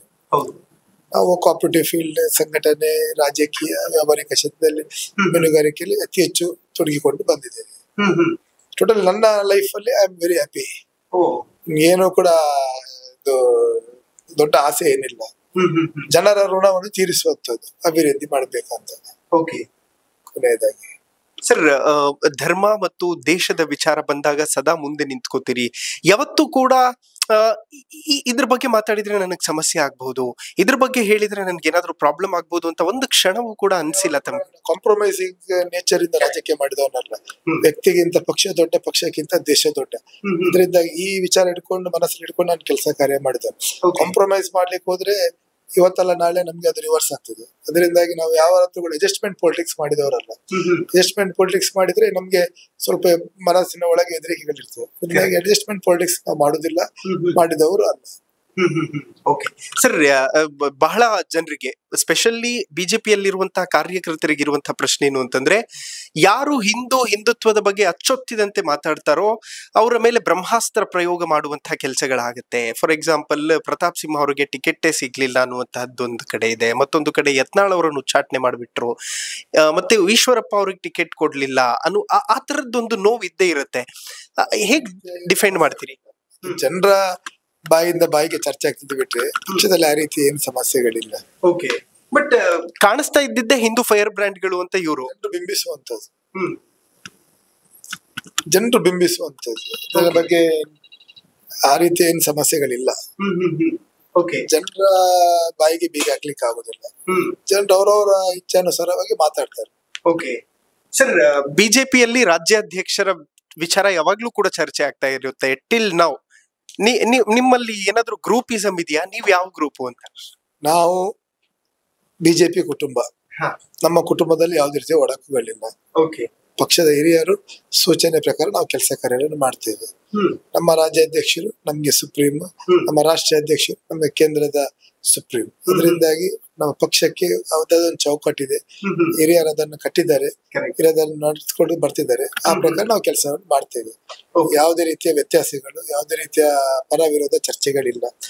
ಕೆಲವೊಂದು ಜನರ ಬಾಯಿಂದ ಬಾಯಿಗೆ ಹೋಗ್ತದೆ ಬಿಟ್ಟರೆ ಅದು ಎಲ್ಲ ಮನೆಯಲ್ಲಿ ಇರ್ತದೆ, ಎಲ್ಲ ಸಂಘ ಸಂಸ್ಥೆಗಳಲ್ಲಿ ಇರ್ತದೆ. ಅದೇ ಟೋಟಲ್ ಅದರ ಹಿನ್ನೆಲೆ ನೋಡ್ಲಿಕ್ಕೆ ಹೋದ್ರೆ ಟೋಟಲಿ ಝೀರೋ. ಕರೆಕ್ಟ್. ಚರ್ಚೆಗೆ ಮಾತ್ರ ಅದೊಂದು ವಿಚಾರ. ಕರೆಕ್ಟ್ ಸರ್, ನನಗೆ ಈ ಡಿಸ್ಟಿಕ್ ಮೇಲೆ ಒಂದು ರೀತಿ ಲೈಕ್ ಒಂದು ಫ್ಯಾಮಿಲಿ ಬಾಂಡಿಂಗ್ ಕನೆಕ್ಟ್ ಮಾಡುವಂತ ಡಿಸ್ಟಿಕ್ ಇದು ಅಂತ ಅನಿಸ್ತದೆ. ಯಾಕೆಂತಂದ್ರೆ 5 ಜನ ಶಾಸಕರು ಬಿಜೆಪಿ ಅವರು ಇದ್ದೀರಿ ಮತ್ತು MP ಅವರು ಕೂಡ ದೊಡ್ಡ ಅಣ್ಣನ್ ತರ ಬಂದು ನಿಂತ್ಕೋತಾರೆ. ಆ ಬಾಂಡಿಂಗ್ ಹೇಗಿದೆ ಸರ್ 5 ಜನರದ್ದು? ನಾವ್ ಹೇಳಿದಲ್ಲ, ಒಂದು ಒಗ್ಗಟ್ಟು ಇಲ್ಲಿ ಒಂದು ವಿಶೇಷವಾಗಿ ಮೊನ್ನೆಗೆ ಒಂದು ವಿಶೇಷ ಒಂದು ಗುಣ ಉಂಟು. ಇದರಿಂದಾಗಿ ನಾವು ಜನರ ಪರವಾಗಿ 5 ಜನ ಒಟ್ಟಾಗಿ ಕೆಲಸ ಮಾಡೋದು. ಅದರಿಂದಾಗಿ ನಾವು ವೈಯಕ್ತಿಕ ಚಿಂತನೆಗಳಿಂದ ಕೆಲಸ ಮಾಡ್ತಿಲ್ಲ, ಪಕ್ಷದ ಸಂಘಟನೆ ಚಿಂತನೆ ಕೆಲಸ ಮಾಡ್ಲಿಕ್ಕೆ ಹೋಗಿ ನಮ್ಮಲ್ಲಿ ಯಾವುದೇ ರೀತಿಯ ವ್ಯತ್ಯಾಸಗಳಿಲ್ಲ. Correct sir. MP ಅವ್ರ ಕಡೆಯಿಂದ ರೆಸ್ಪಾನ್ಸ್ ಎಲ್ಲ ಹೇಗಿರುತ್ತೆ? ಕೆಲಸಗಳು ಯಾವ ತರ ಆಗಿದೆ? ಅವ್ರ ಕಡೆಯಿಂದ ಏನ್ ಕೊಡುಗೆ ಇದೆ? ಹಿರಿಯ ನಾಯಕರು ಪಂಚಾಯತಿಂದ ಡೆಲ್ಲಿ ತನಕ ಹೋದವರು. ಅದರಿಂದಾಗಿ ಅವರ ಅನುಭವವನ್ನು ಪಡ್ಕೊಂಡು ಅವರ ಸಲಹೆ ಸೂಚನೆ, ಅವರ ಮಾರ್ಗಸೂಚನೆ ನಾವೆಲ್ಲರೂ ಒಂದೇ ಕುಟುಂಬದ ರೀತಿಯಲ್ಲಿ 5 ಜನ ಶಾಸಕರು ಕೆಲಸ ಕಾರ್ಯ ಮಾಡ್ತಿದ್ದೇವೆ. ಓಕೆ ಸರ್, ತಮಗೂ ಕೂಡ ಕನಸುಗಳಿದ್ದೇ ಇರುತ್ತೆ. ಇನ್ಫ್ಯಾಕ್ಟ್ ಶಾಸಕರಾಗಿದ್ದೀರಿ, ನೆಕ್ಸ್ಟ್ ಪಕ್ಷ ಅಧಿಕಾರಕ್ಕೆ ಬಂದ್ಮೇಲೆ ಹೀಗಾಗ್ಬೇಕು ಹೀಗಿರ್ಬೇಕು ಅನ್ನುವಂಥದ್ದು ಇದ್ದೇ ಇರುತ್ತೆ. ಆ ಥರದ್ದು ಏನಾದ್ರು ಡ್ರೀಮ್ಸ್ ಇದೆಯಾ ಅಂತ? ನಾನೊಂದು ಪಕ್ಷದ ಶಿಸ್ತಿನ ಸಫಾಯಿಯಾಗಿ ಕೆಲಸ ಕಾರ್ಯ ಮಾಡ್ತಿದ್ದೆ. ಪಕ್ಷ ಯಾವುದೇ ಸೂಚನೆಗಳನ್ನು ಕೊಟ್ಟರೆ ಅದನ್ನು ತಲೆಬಾಗಿ ಅದನ್ನು ಒಪ್ಪಿಕೊಂಡು ಕೆಲಸ ಕಾರ್ಯ ಮಾಡಿ ಅವರ ನನಗೆ ನೀಡಿದ ಜವಾಬ್ದಾರಿಗೆ ನ್ಯಾಯ ಕೊಡುವಂತ ಕೆಲಸವನ್ನು ಮಾಡ್ತೇನೆ. ಓಕೆ ಸರ್, ನಿಮ್ಮ ಪರ್ಸನಲ್ ಲೈಫ್ ಬಗ್ಗೆ ಒಂದಷ್ಟು ಚರ್ಚೆ ಮಾಡ್ಲೇಬೇಕು. ಯಾಕೆಂತಂದ್ರೆ ಸ್ಟಡಿ ಮಾಡಿದ್ದೇನು, ಹೇಗೆ ಸ್ಟಡೀಸ್ ಬಗ್ಗೆ ಎಲ್ಲ ಮಾತಾಡೋದಾದ್ರೆ? ನಾನು ಉಡುಪಿಯಲ್ಲೇ ನನ್ನ ಶಾಲೆ ಕಾಲೇಜ್ಗಳನ್ನು ಮಾಡಿದೆ. ನನ್ನ high school Krishna high school, primary Saint Mary's ಮತ್ತೆ ಸಿಸಿಲಿಸ್. ಸಿಸಿಲಿಸ್ ಅಲ್ಲಿ LKG ಮತ್ತೆ UKG ಇಂದ 7th ತನಕ ಸೇಂಟ್ ಮೇರಿಸ್, ಮತ್ತೆ ಹೈಸ್ಕೂಲ್ ಕೃಷ್ಣ ಹೈಸ್ಕೂಲ್, ಮತ್ತೆ PPC ಯೂನಿಯನ್ ಕಾಲೇಜ್. ಸರ್, ಸಂಘಕ್ಕೆ ಎಂಟರ್ ಆಗೋಕ್ಕೂ ಬಿಫೋರ್ ಯಾವ್ದಾದ್ರು ಘಟನೆಗಳು ಪ್ರಭಾವ ಬೀರಿದ್ಯಾ ಅಂತ? ಘಟನೆಗಳಂತ ನಾವು ಹೇಳಲಿಕ್ಕೆ ಹೋಗುದಿಲ್ಲ. ನಮ್ಮ ದಿನನಿತ್ಯ ಜೀವನಗಳಲ್ಲಿ ನಾವು ಜವಾಬ್ದಾರಿ ತಗೊಂಡ ಕೆಲಸ ಮಾಡಿದಾಗ ಕೆಲವೊಂದು ಸಂದರ್ಭದಲ್ಲಿ ನಾವು ಕೆಲಸ ಕಾರ್ಯಗಳನ್ನು ಅದನ್ನು ಮೆಟ್ಟಿ ನಿಂತು ಮಾಡಬೇಕಾಗ್ತದೆ. ಅದರಿಂದಾಗಿ ಅದನ್ನೆಲ್ಲ ಘಟನೆ ಅಂತ ಹೇಳಲಿಕ್ಕೆ ಹೋಗುದಿಲ್ಲ. It is a part of my life. ನನ್ನ ಜೀವನದ ಒಂದು ದಾರಿಯಲ್ಲಿ ಅಡ್ಡ ಕೆಲವೊಂದು ಬರ್ತಾ ಇದೆ ಕಲ್ಲುಗಳನ್ನ ಬೇಕಿ ಬಿಸಾಕುದು ಅಷ್ಟೇ. ಓಕೆ, ತಂದೆ ತಾಯಿ ಯಾವತ್ತು ಹೇಳಿಲ್ವಾ ಸರ್ ಈ ರಾಜಕೀಯ ಮತ್ತು ಈ ಸಂಘಟನೆಯಲ್ಲಿರುವಂತದ್ದು ಯಾಕೆ ಬೇಕಿವೆಲ್ಲ, ಒಂದು ನೆಮ್ಮದಿಯ ಜೀವನ ನಡೆಸ್ಕೊಂಡು ಹೋಗೋದು? ತಂದೆ ತಾಯಿ ಅವರು ಯಾರಿಗೆ ಅನ್ಯಾಯ ಮಾಡಬೇಡ, ಯಾವುದೇ ರೀತಿಯಲ್ಲಿ ಭ್ರಷ್ಟಾಚಾರ ಮಾಡಬೇಡ ಅಂತ ಹೇಳಿದ್ದಾರೆ. ಜನರಿಗೆ ನ್ಯಾಯ ಕೊಡ ಅಂತ ಹೇಳಿದ್ದಾರೆ. ಅದು ಖಂಡಿತವಾಗಿ ಭ್ರಷ್ಟಾಚಾರ ಮಾಡ್ಲಿಲ್ಲ, ಅನ್ಯಾಯ ಮಾಡ್ಲಿಲ್ಲ, ಜನರಿಗೆ ನ್ಯಾಯ ಕೊಡುವಂತ ಕೆಲಸವನ್ನು ತಂದೆ ತಾಯಿ ಹೇಳಿದಾಗೆ ಮಾಡ್ತಾ ಇದ್ದೇನೆ. ಅವರೆಲ್ಲ ಏನ್ ಮಾಡ್ತಿದ್ರು ಸರ್, ತಂದೆ ತಾಯಿ ಎಲ್ಲ? ತಂದೆ ತಾಯಿ ಇಬ್ರು ಕೂಡ ಎಂಪ್ಲಾಯ್ ಆಗಿದ್ರು. ನನ್ನ ತಂದೆ ಈ ಬ್ಯಾಂಕ್ ಅಲ್ಲಿ ಅಧ್ಯಕ್ಷರಾಗಿ 11 ವರ್ಷ ಇದ್ರು. ಈ was officer in bank of India. ಅವರು ಬಹಳ ಹಿಂದೆ ಅವರು ಪೋಸ್ಟ್ ಗ್ರಾಜುಯೇಟ್ ಆಗಿ ಅವರು ಬ್ಯಾಂಕ್ ಆಫ್ ಇಂಡಿಯಾದಲ್ಲಿ ಕೆಲಸ ಮಾಡಿದ್ರು. ತಾಯಿ ಕೂಡ ಸರ್ಕಾರಿ ನೌಕರಿ ಆಗಿದ್ರು. ಹೀಗಾಗಿ ನಮ್ಮ 4 ಜನ ಮಕ್ಕಳು ಕೂಡ ನಮ್ಗೆ ಒಳ್ಳೆ ರೀತಿ ಎಜುಕೇಶನ್ ಅನ್ನು ತಂದೆಯವರು ಕೊಟ್ಟಿದ್ದಾರೆ. ನನ್ನ ತಂಗಿ, ಅಕ್ಕ, ತಮ್ಮ ಎಲ್ಲರೂ ಕೂಡ. ಯಾವತ್ತು ಕಷ್ಟಗಳನ್ನು ನೋಡೋದಕ್ ಬಿಟ್ಟಿಲ್ವಾ ಅಂತ ಸರ್? ಕಷ್ಟ ನಾವು ಹೈ ಇದಲ್ಲಿ ಬಂದವರಲ್ಲ, ಮೀಡಿಯಂ ಇದಲ್ಲಿ ಬಂದವರು, ಮಧ್ಯಮ ವರ್ಗದಿಂದ ಬಂದವರು. ಸರ್, ನಾನು ಮೋದಿ ಅವ್ರ ಬಗ್ಗೆ ಮಾತಾಡ್ಲೇಬೇಕು.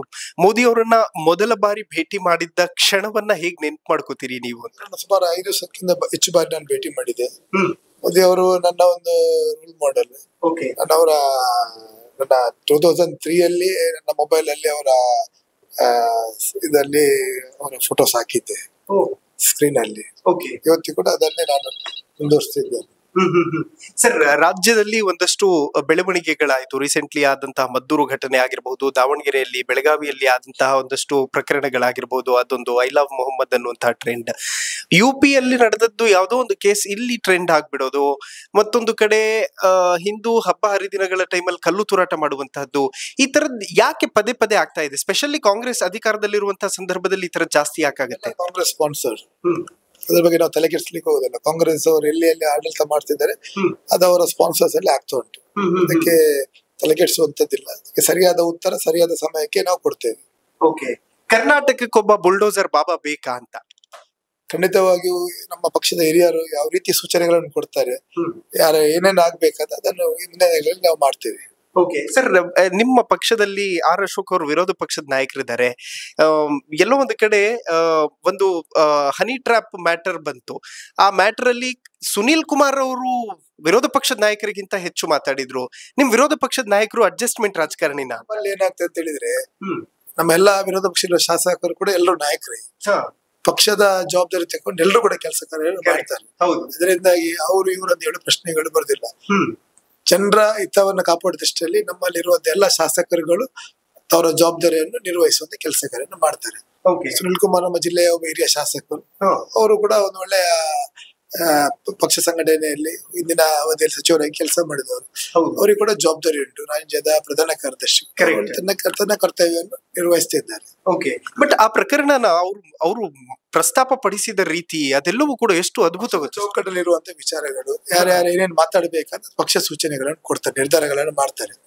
ಅದರಿಂದಾಗಿ ಯಾವುದೇ ವೈಯಕ್ತಿಕ ನಿರ್ಧಾರಗಳಲ್ಲ. ಸರ್, ಪ್ರವಾಹ ಆಗಿದೆ ನಮ್ಮ ಉತ್ತರ ಕರ್ನಾಟಕ ಭಾಗದಲ್ಲೆಲ್ಲವೂ ಕೂಡ. CM ಅವರು ಹೆಲಿಕಾಪ್ಟರ್ ಅಲ್ಲಿ ಹೋದ್ರು ಬಂದ್ರು ಅನ್ನೋ ತರ ಆಯ್ತು. ಇಲ್ಲಿ ಏನಾದ್ರು ಆ ತರದ ಹಾನಿಗಳಾದಾಗ ಬರ್ತಾರ ಅವ್ರೆಲ್ರು ಕೂಡ ರೆಸ್ಪಾಂಡ್ ಮಾಡ್ತಾರ? ಈಗ ನಿಮಗೆ ಮಾಧ್ಯಮದವರಿಗೆ ನಮ್ಗಿಂತ ಜಾಸ್ತಿ ಗೊತ್ತಿರಬೇಕು ಮುಖ್ಯಮಂತ್ರಿಗಳು ಈ ಜಿಲ್ಲೆಗೆ ಎಷ್ಟು ಸರ್ತಿ ಬಂದಿದ್ದಾರೆ ಅಂತ. ಅದರಿಂದಾಗಿ ಆ ಬಗ್ಗೆ ನಾವು ಕಮೆಂಟ್ಸ್ ಮಾಡ್ಲಿಕ್ಕೆ ಹೋಗುದಿಲ್ಲ. ನೀವು ಅದರಲ್ಲಿ ವರದಿಯನ್ನು ಪಡ್ಕೊಂಡಾಗ ಅವರ ರೆಕಾರ್ಡ್ಸ್ ನೋಡಿದಾಗ ಗೊತ್ತಾಗ್ತದೆ. ಇವತ್ತಿನ ತನಕ ಯಾವುದೇ ರೀತಿ ನಮ್ಗೆ ಅನುದಾನ ಕೊಡ್ಲಿಕ್ಕೆ ಹಿಂದೆ ಮುಂದೆ ನೋಡ್ತಿದ್ದಾರೆ. ಅದರಿಂದಾಗಿ ನಾವು ಆ ವಿಚಾರದಲ್ಲಿ ಜಾಸ್ತಿ ಚರ್ಚೆ ಮಾಡ್ಲಿಕ್ಕೆ ತಲೆ ಕೆಡಿಸ್ಲಿಕ್ಕೆ ಹೋಗುದಿಲ್ಲ. ನಾವು ನಮ್ಮ ಕರ್ತವ್ಯ ನಾವು ಮಾಡ್ತಾ ಇದ್ದೇವೆ. ಬಟ್ ಜನ ಪ್ರಶ್ನೆ ಮಾಡ್ತಾರಲ್ಲ ಸರ್, ನಮ್ಗೆ ಇದ್ ಬೇಕು ಅದ್ ಬೇಕು. ಉಡುಪಿ ಜಿಲ್ಲೆ ಬಹಳ ಬುದ್ಧಿವಂತರ ಜಿಲ್ಲೆ. ಜನರಿಗೆ ಎಲ್ಲ ಆಗುಗಳನ್ನು ಬಹಳ ಹತ್ತಿರದಿಂದ ನೋಡಿದವರು, ಅದನ್ನು ತಿಳ್ಕೊಂಡವರು. ಅದರಿಂದಾಗಿ ಜನರಿಗೆ ಗೊತ್ತುಂಟು ಯಾವ್ದು ಸರಿ ಯಾವ್ದು ತಪ್ಪ ಅಂತ.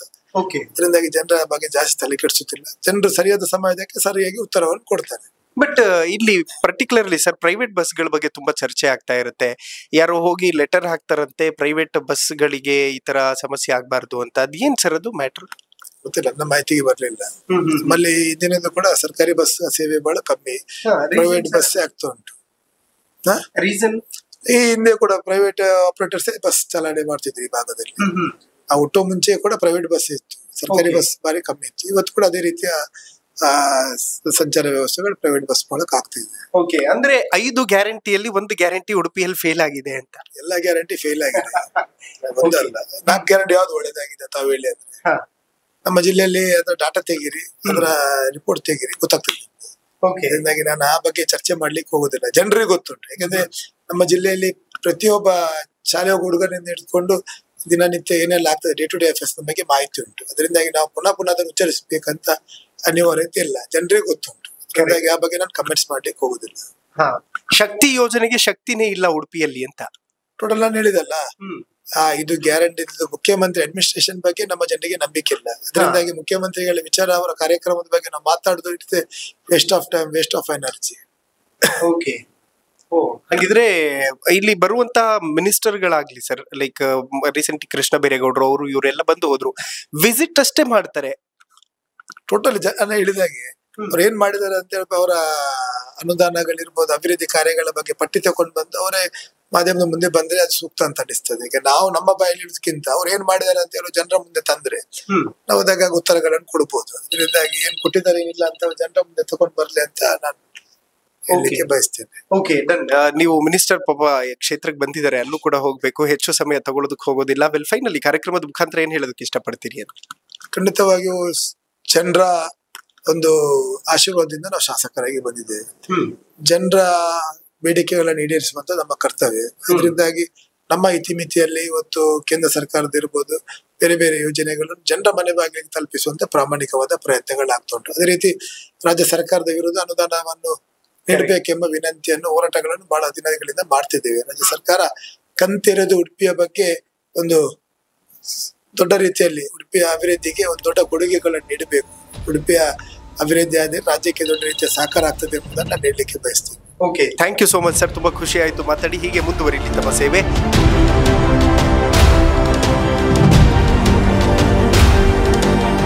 ಯಶ್ಪಾಲ್ ಸುವರ್ಣ ಅವರ ಅಫಿಷಿಯಲ್ ಆಫೀಸ್ ಹತ್ರ ನಾವು ಈಗ ನಿಂತಿದ್ದೀವಿ. ಸೊ ಇದು ಶಾಸಕರ ಕಚೇರಿ, ಉಡುಪಿ ವಿಧಾನಸಭಾ ಕ್ಷೇತ್ರದ ಶಾಸಕರು ಸ್ವರಾಷ್ಟ್ರ ಸೇವಾ ಅನ್ನುವಂತಹ ಧ್ಯೇಯದಡಿ ಕೆಲಸವನ್ನ ಮಾಡ್ತಾ ಇದ್ದಾರೆ. ಸೊ ಪ್ರತಿನಿತ್ಯ ಇಲ್ಲಿ ಜನಸಾಮಾನ್ಯರನ್ನ ಭೇಟಿಯಾಗುವಂತಹ ಒಂದು ಪ್ರಯತ್ನ ಅವ್ರ ಕಡೆಯಿಂದ ಆಗ್ತಾ ಇರುತ್ತೆ. ಸೊ ಇದು ಯಶ್ಪಾಲ್ ಸುವರ್ಣ ಅವರ ಕಚೇರಿಯ ಒಳಗಡೆ ನಿಮ್ಮನ್ನ ಈಗ ಕರ್ಕೊಂಡು ಬಂದಿದ್ದೀನಿ. ಪ್ರತಿನಿತ್ಯವೂ ಕೂಡ ಜನ ತಮ್ಮ ತಮ್ಮ ಸಮಸ್ಯೆಗಳನ್ನ ತೆಗೆದುಕೊಂಡು ಬರ್ತಾರೆ. ಸೊ ಇಲ್ಲಿ ಬಂದಾಗ ಅಟೆಂಡ್ ಮಾಡೋದಕ್ಕೆ ಅಂತ ಹೇಳಿ ಸಿಬ್ಬಂದಿಯನ್ನ ನೇಮಿಸಿದ್ದಾರೆ. ಸೊ ಸಿಬ್ಬಂದಿ ಜನ ತರುವಂತಹ ಅಹವಾಲುಗಳನ್ನ ಸ್ವೀಕಾರ ಮಾಡ್ತಾರೆ, ಮತ್ತೆ ಆ ಸಮಸ್ಯೆಗಳು ಏನಿದೆಯೋ ಅದನ್ನ ಪಟ್ಟಿ ಮಾಡಿಕೊಂಡು ಶಾಸಕರವರೆಗೂ ತಲುಪಿಸುವಂತಹ ಒಂದು ಪ್ರಯತ್ನವನ್ನ ಮಾಡ್ತಾರೆ. ಮತ್ತೊಂದು ಕಡೆ ಕಂಪ್ಲೀಟ್ ಎಲ್ಲಾ ಕಡೆಗಳಲ್ಲೂ ಕೂಡ ನಾವು ನೋಡಬಹುದು, ಅವರ ಮನೆಯಲ್ಲಾಗಿರ್ಬಹುದು, ಈ ಆಫೀಸಲ್ಲಿ ಆಗಿರಬಹುದು, ಎಲ್ಲಾ ಕಡೆಯಲ್ಲೂ ಕೂಡ ನೆನಪಿನ ಕಾಣಿಕೆಗಳು ತುಂಬಾ ದೊಡ್ಡ ಪ್ರಮಾಣದಲ್ಲಿ ಇರುತ್ತೆ. ಅಂದ್ರೆ ಸಾಂಸ್ಕೃತಿಕ ಕಾರ್ಯಕ್ರಮಗಳು ಯಥೇಚ್ಛವಾಗಿ ಕರಾವಳಿ ಭಾಗದಲ್ಲಿ ನಡೆಯೋದರಿಂದಾಗಿ ನೆನಪಿನ ಕಾಣಿಕೆಗಳನ್ನ ಈ ರೀತಿಯಾಗಿ ಜನ ಕೊಟ್ಟಿರ್ತಾರೆ. ಸೊ ಅದೆಲ್ಲವನ್ನು ಕೂಡ ಭದ್ರವಾಗಿ ತುಂಬಾ ಅದ್ಭುತವಾಗಿ ಇಟ್ಟಿದ್ದಾರೆ. ಇನ್ಫ್ಯಾಕ್ಟ್ ರಘುಪತಿ ಭಟ್ರು ಶಾಸಕರಾಗಿದ್ದಾಗ್ಲೂ ಕೂಡ ಇದೇ ಕಚೇರಿ, ಯಾಕೆಂತಂದ್ರೆ ಇದು ತಾಲೂಕು ಕಚೇರಿ ಆಗಿರೋದ್ರಿಂದಾಗಿ ಶಾಸಕರಿಗೂ ಕೂಡ ಇಲ್ಲೇ ಕಚೇರಿಯನ್ನ ಕೊಟ್ಟಿದ್ದಾರೆ.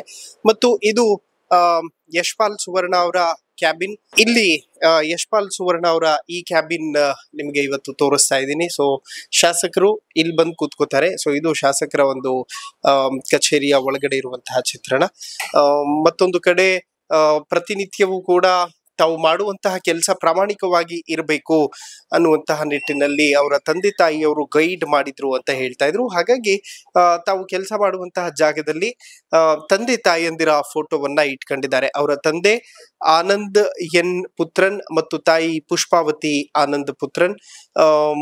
ಇದು ಅವರ ತಂದೆ ತಾಯಿಯ ಫೋಟೋ. ಮತ್ತು ಈ ಭಾಗದಲ್ಲಿ ನೀವು ನೋಡಬಹುದು ಫೋಟೋಗಳನ್ನ ಹಾಕೊಂಡಿದ್ದಾರೆ. ಸ್ಫೂರ್ತಿಯಾಗುವಂತಹ ವ್ಯಕ್ತಿತ್ವಗಳು ನೇರವಾಗಿ ಸಾಲಿನಲ್ಲಿದ್ದಾರೆ. ಆಚಾರ್ಯ ಅವರ ಫೋಟೋ ಆಗಿರ್ಬಹುದು, ವೀರೇಂದ್ರ ಹೆಗಡೆ ಅವರ ಫೋಟೋ, ಮತ್ತು ನಮ್ಮ ಹೆಡ್ಗೆವಾರ್ಜಿ ಅವರ ಫೋಟೋ, ನಾರಾಯಣ್ ಗುರುಗಳ ಫೋಟೋ, ಇದು ಭಾರತ ಮಾತೆಯ ಫೋಟೋ ಇರುವಂತದ್ದನ್ನು ಗಮನಿಸಬಹುದು. ಹಾಗೆ ಪ್ರಧಾನಿ ನರೇಂದ್ರ ಮೋದಿ ಮತ್ತು ರಾಷ್ಟ್ರಪತಿ ದ್ರೌಪದಿ ಮುರ್ಮು, ವಾಜಪೇಯಿ ಅವರು ಮತ್ತು ಯಡಿಯೂರಪ್ಪ ಅವರ ತತ್ವ ಸಿದ್ಧಾಂತಗಳನ್ನ ಫಾಲೋ ಮಾಡುವಂತಹ ನಿಟ್ಟಿನಲ್ಲಿ ಅವ್ರದ್ದು ಕೂಡ ಫೋಟೋವನ್ನ ಹಾಕೊಂಡಿದ್ದಾರೆ. ಇದು ಕಚೇರಿಯ ಇನ್ಸೈಡ್ ಇರುವಂತಹ ಒಂದು ವಾತಾವರಣ. ಮತ್ತೊಂದು ಕಡೆ ಸಾರ್ವಜನಿಕರು ಕೂತ್ಕೊಳ್ಳೋದಕ್ಕೆ ಅಂತ ಹೇಳಿ ಅಹವಾಲು ಸ್ವೀಕರಿಸುವಂತಹ ಸಂದರ್ಭದಲ್ಲಿ ಇರುವಂತಹ ಒಂದು ಜಾಗ. ಮತ್ತೊಂದು ಕಡೆ ಕಾನ್ಫರೆನ್ಸ್ ಹಾಲ್ ಕೂಡ ಇದೆ ಕಚೇರಿಯಲ್ಲಿ. ಸೊ ಇಲ್ಲಿ ಈಗ ನಿಮ್ಮನ್ನ ಕರ್ಕೊಂಡು ಹೋಗ್ತೀನಿ. ಇದು conference hall. So conference hall ನಲ್ಲಿ ತುಂಬಾ ಅಚ್ಚುಕಟ್ಟಾದಂತಹ ವ್ಯವಸ್ಥೆಯನ್ನ ಮಾಡ್ಕೊಂಡಿದ್ದಾರೆ. ಯಾರಾದ್ರೂ ಅಧಿಕಾರಿಗಳು ಬಂದಂತಹ ಸಂದರ್ಭದಲ್ಲಿ ಅವ್ರ ಜೊತೆ ಡಿಸ್ಕಸ್ ಮಾಡೋದಕ್ಕೆ ಅಂತ ಹೇಳಿ ಇರುವಂತಹ ಜಾಗ. ಮತ್ತು ಇಲ್ಲಿ ಯಶ್ಪಾಲ್ ಸುವರ್ಣ ಅವರಿಗೆ Virupaksha president Koppal, okay, okay, ಇದು ಅವರಿಗೆ ಅಭಿಮಾನಿಗಳು ಕೊಟ್ಟಿರುವಂತಹ ನೆನಪಿನ ಕಾಣಿಕೆ.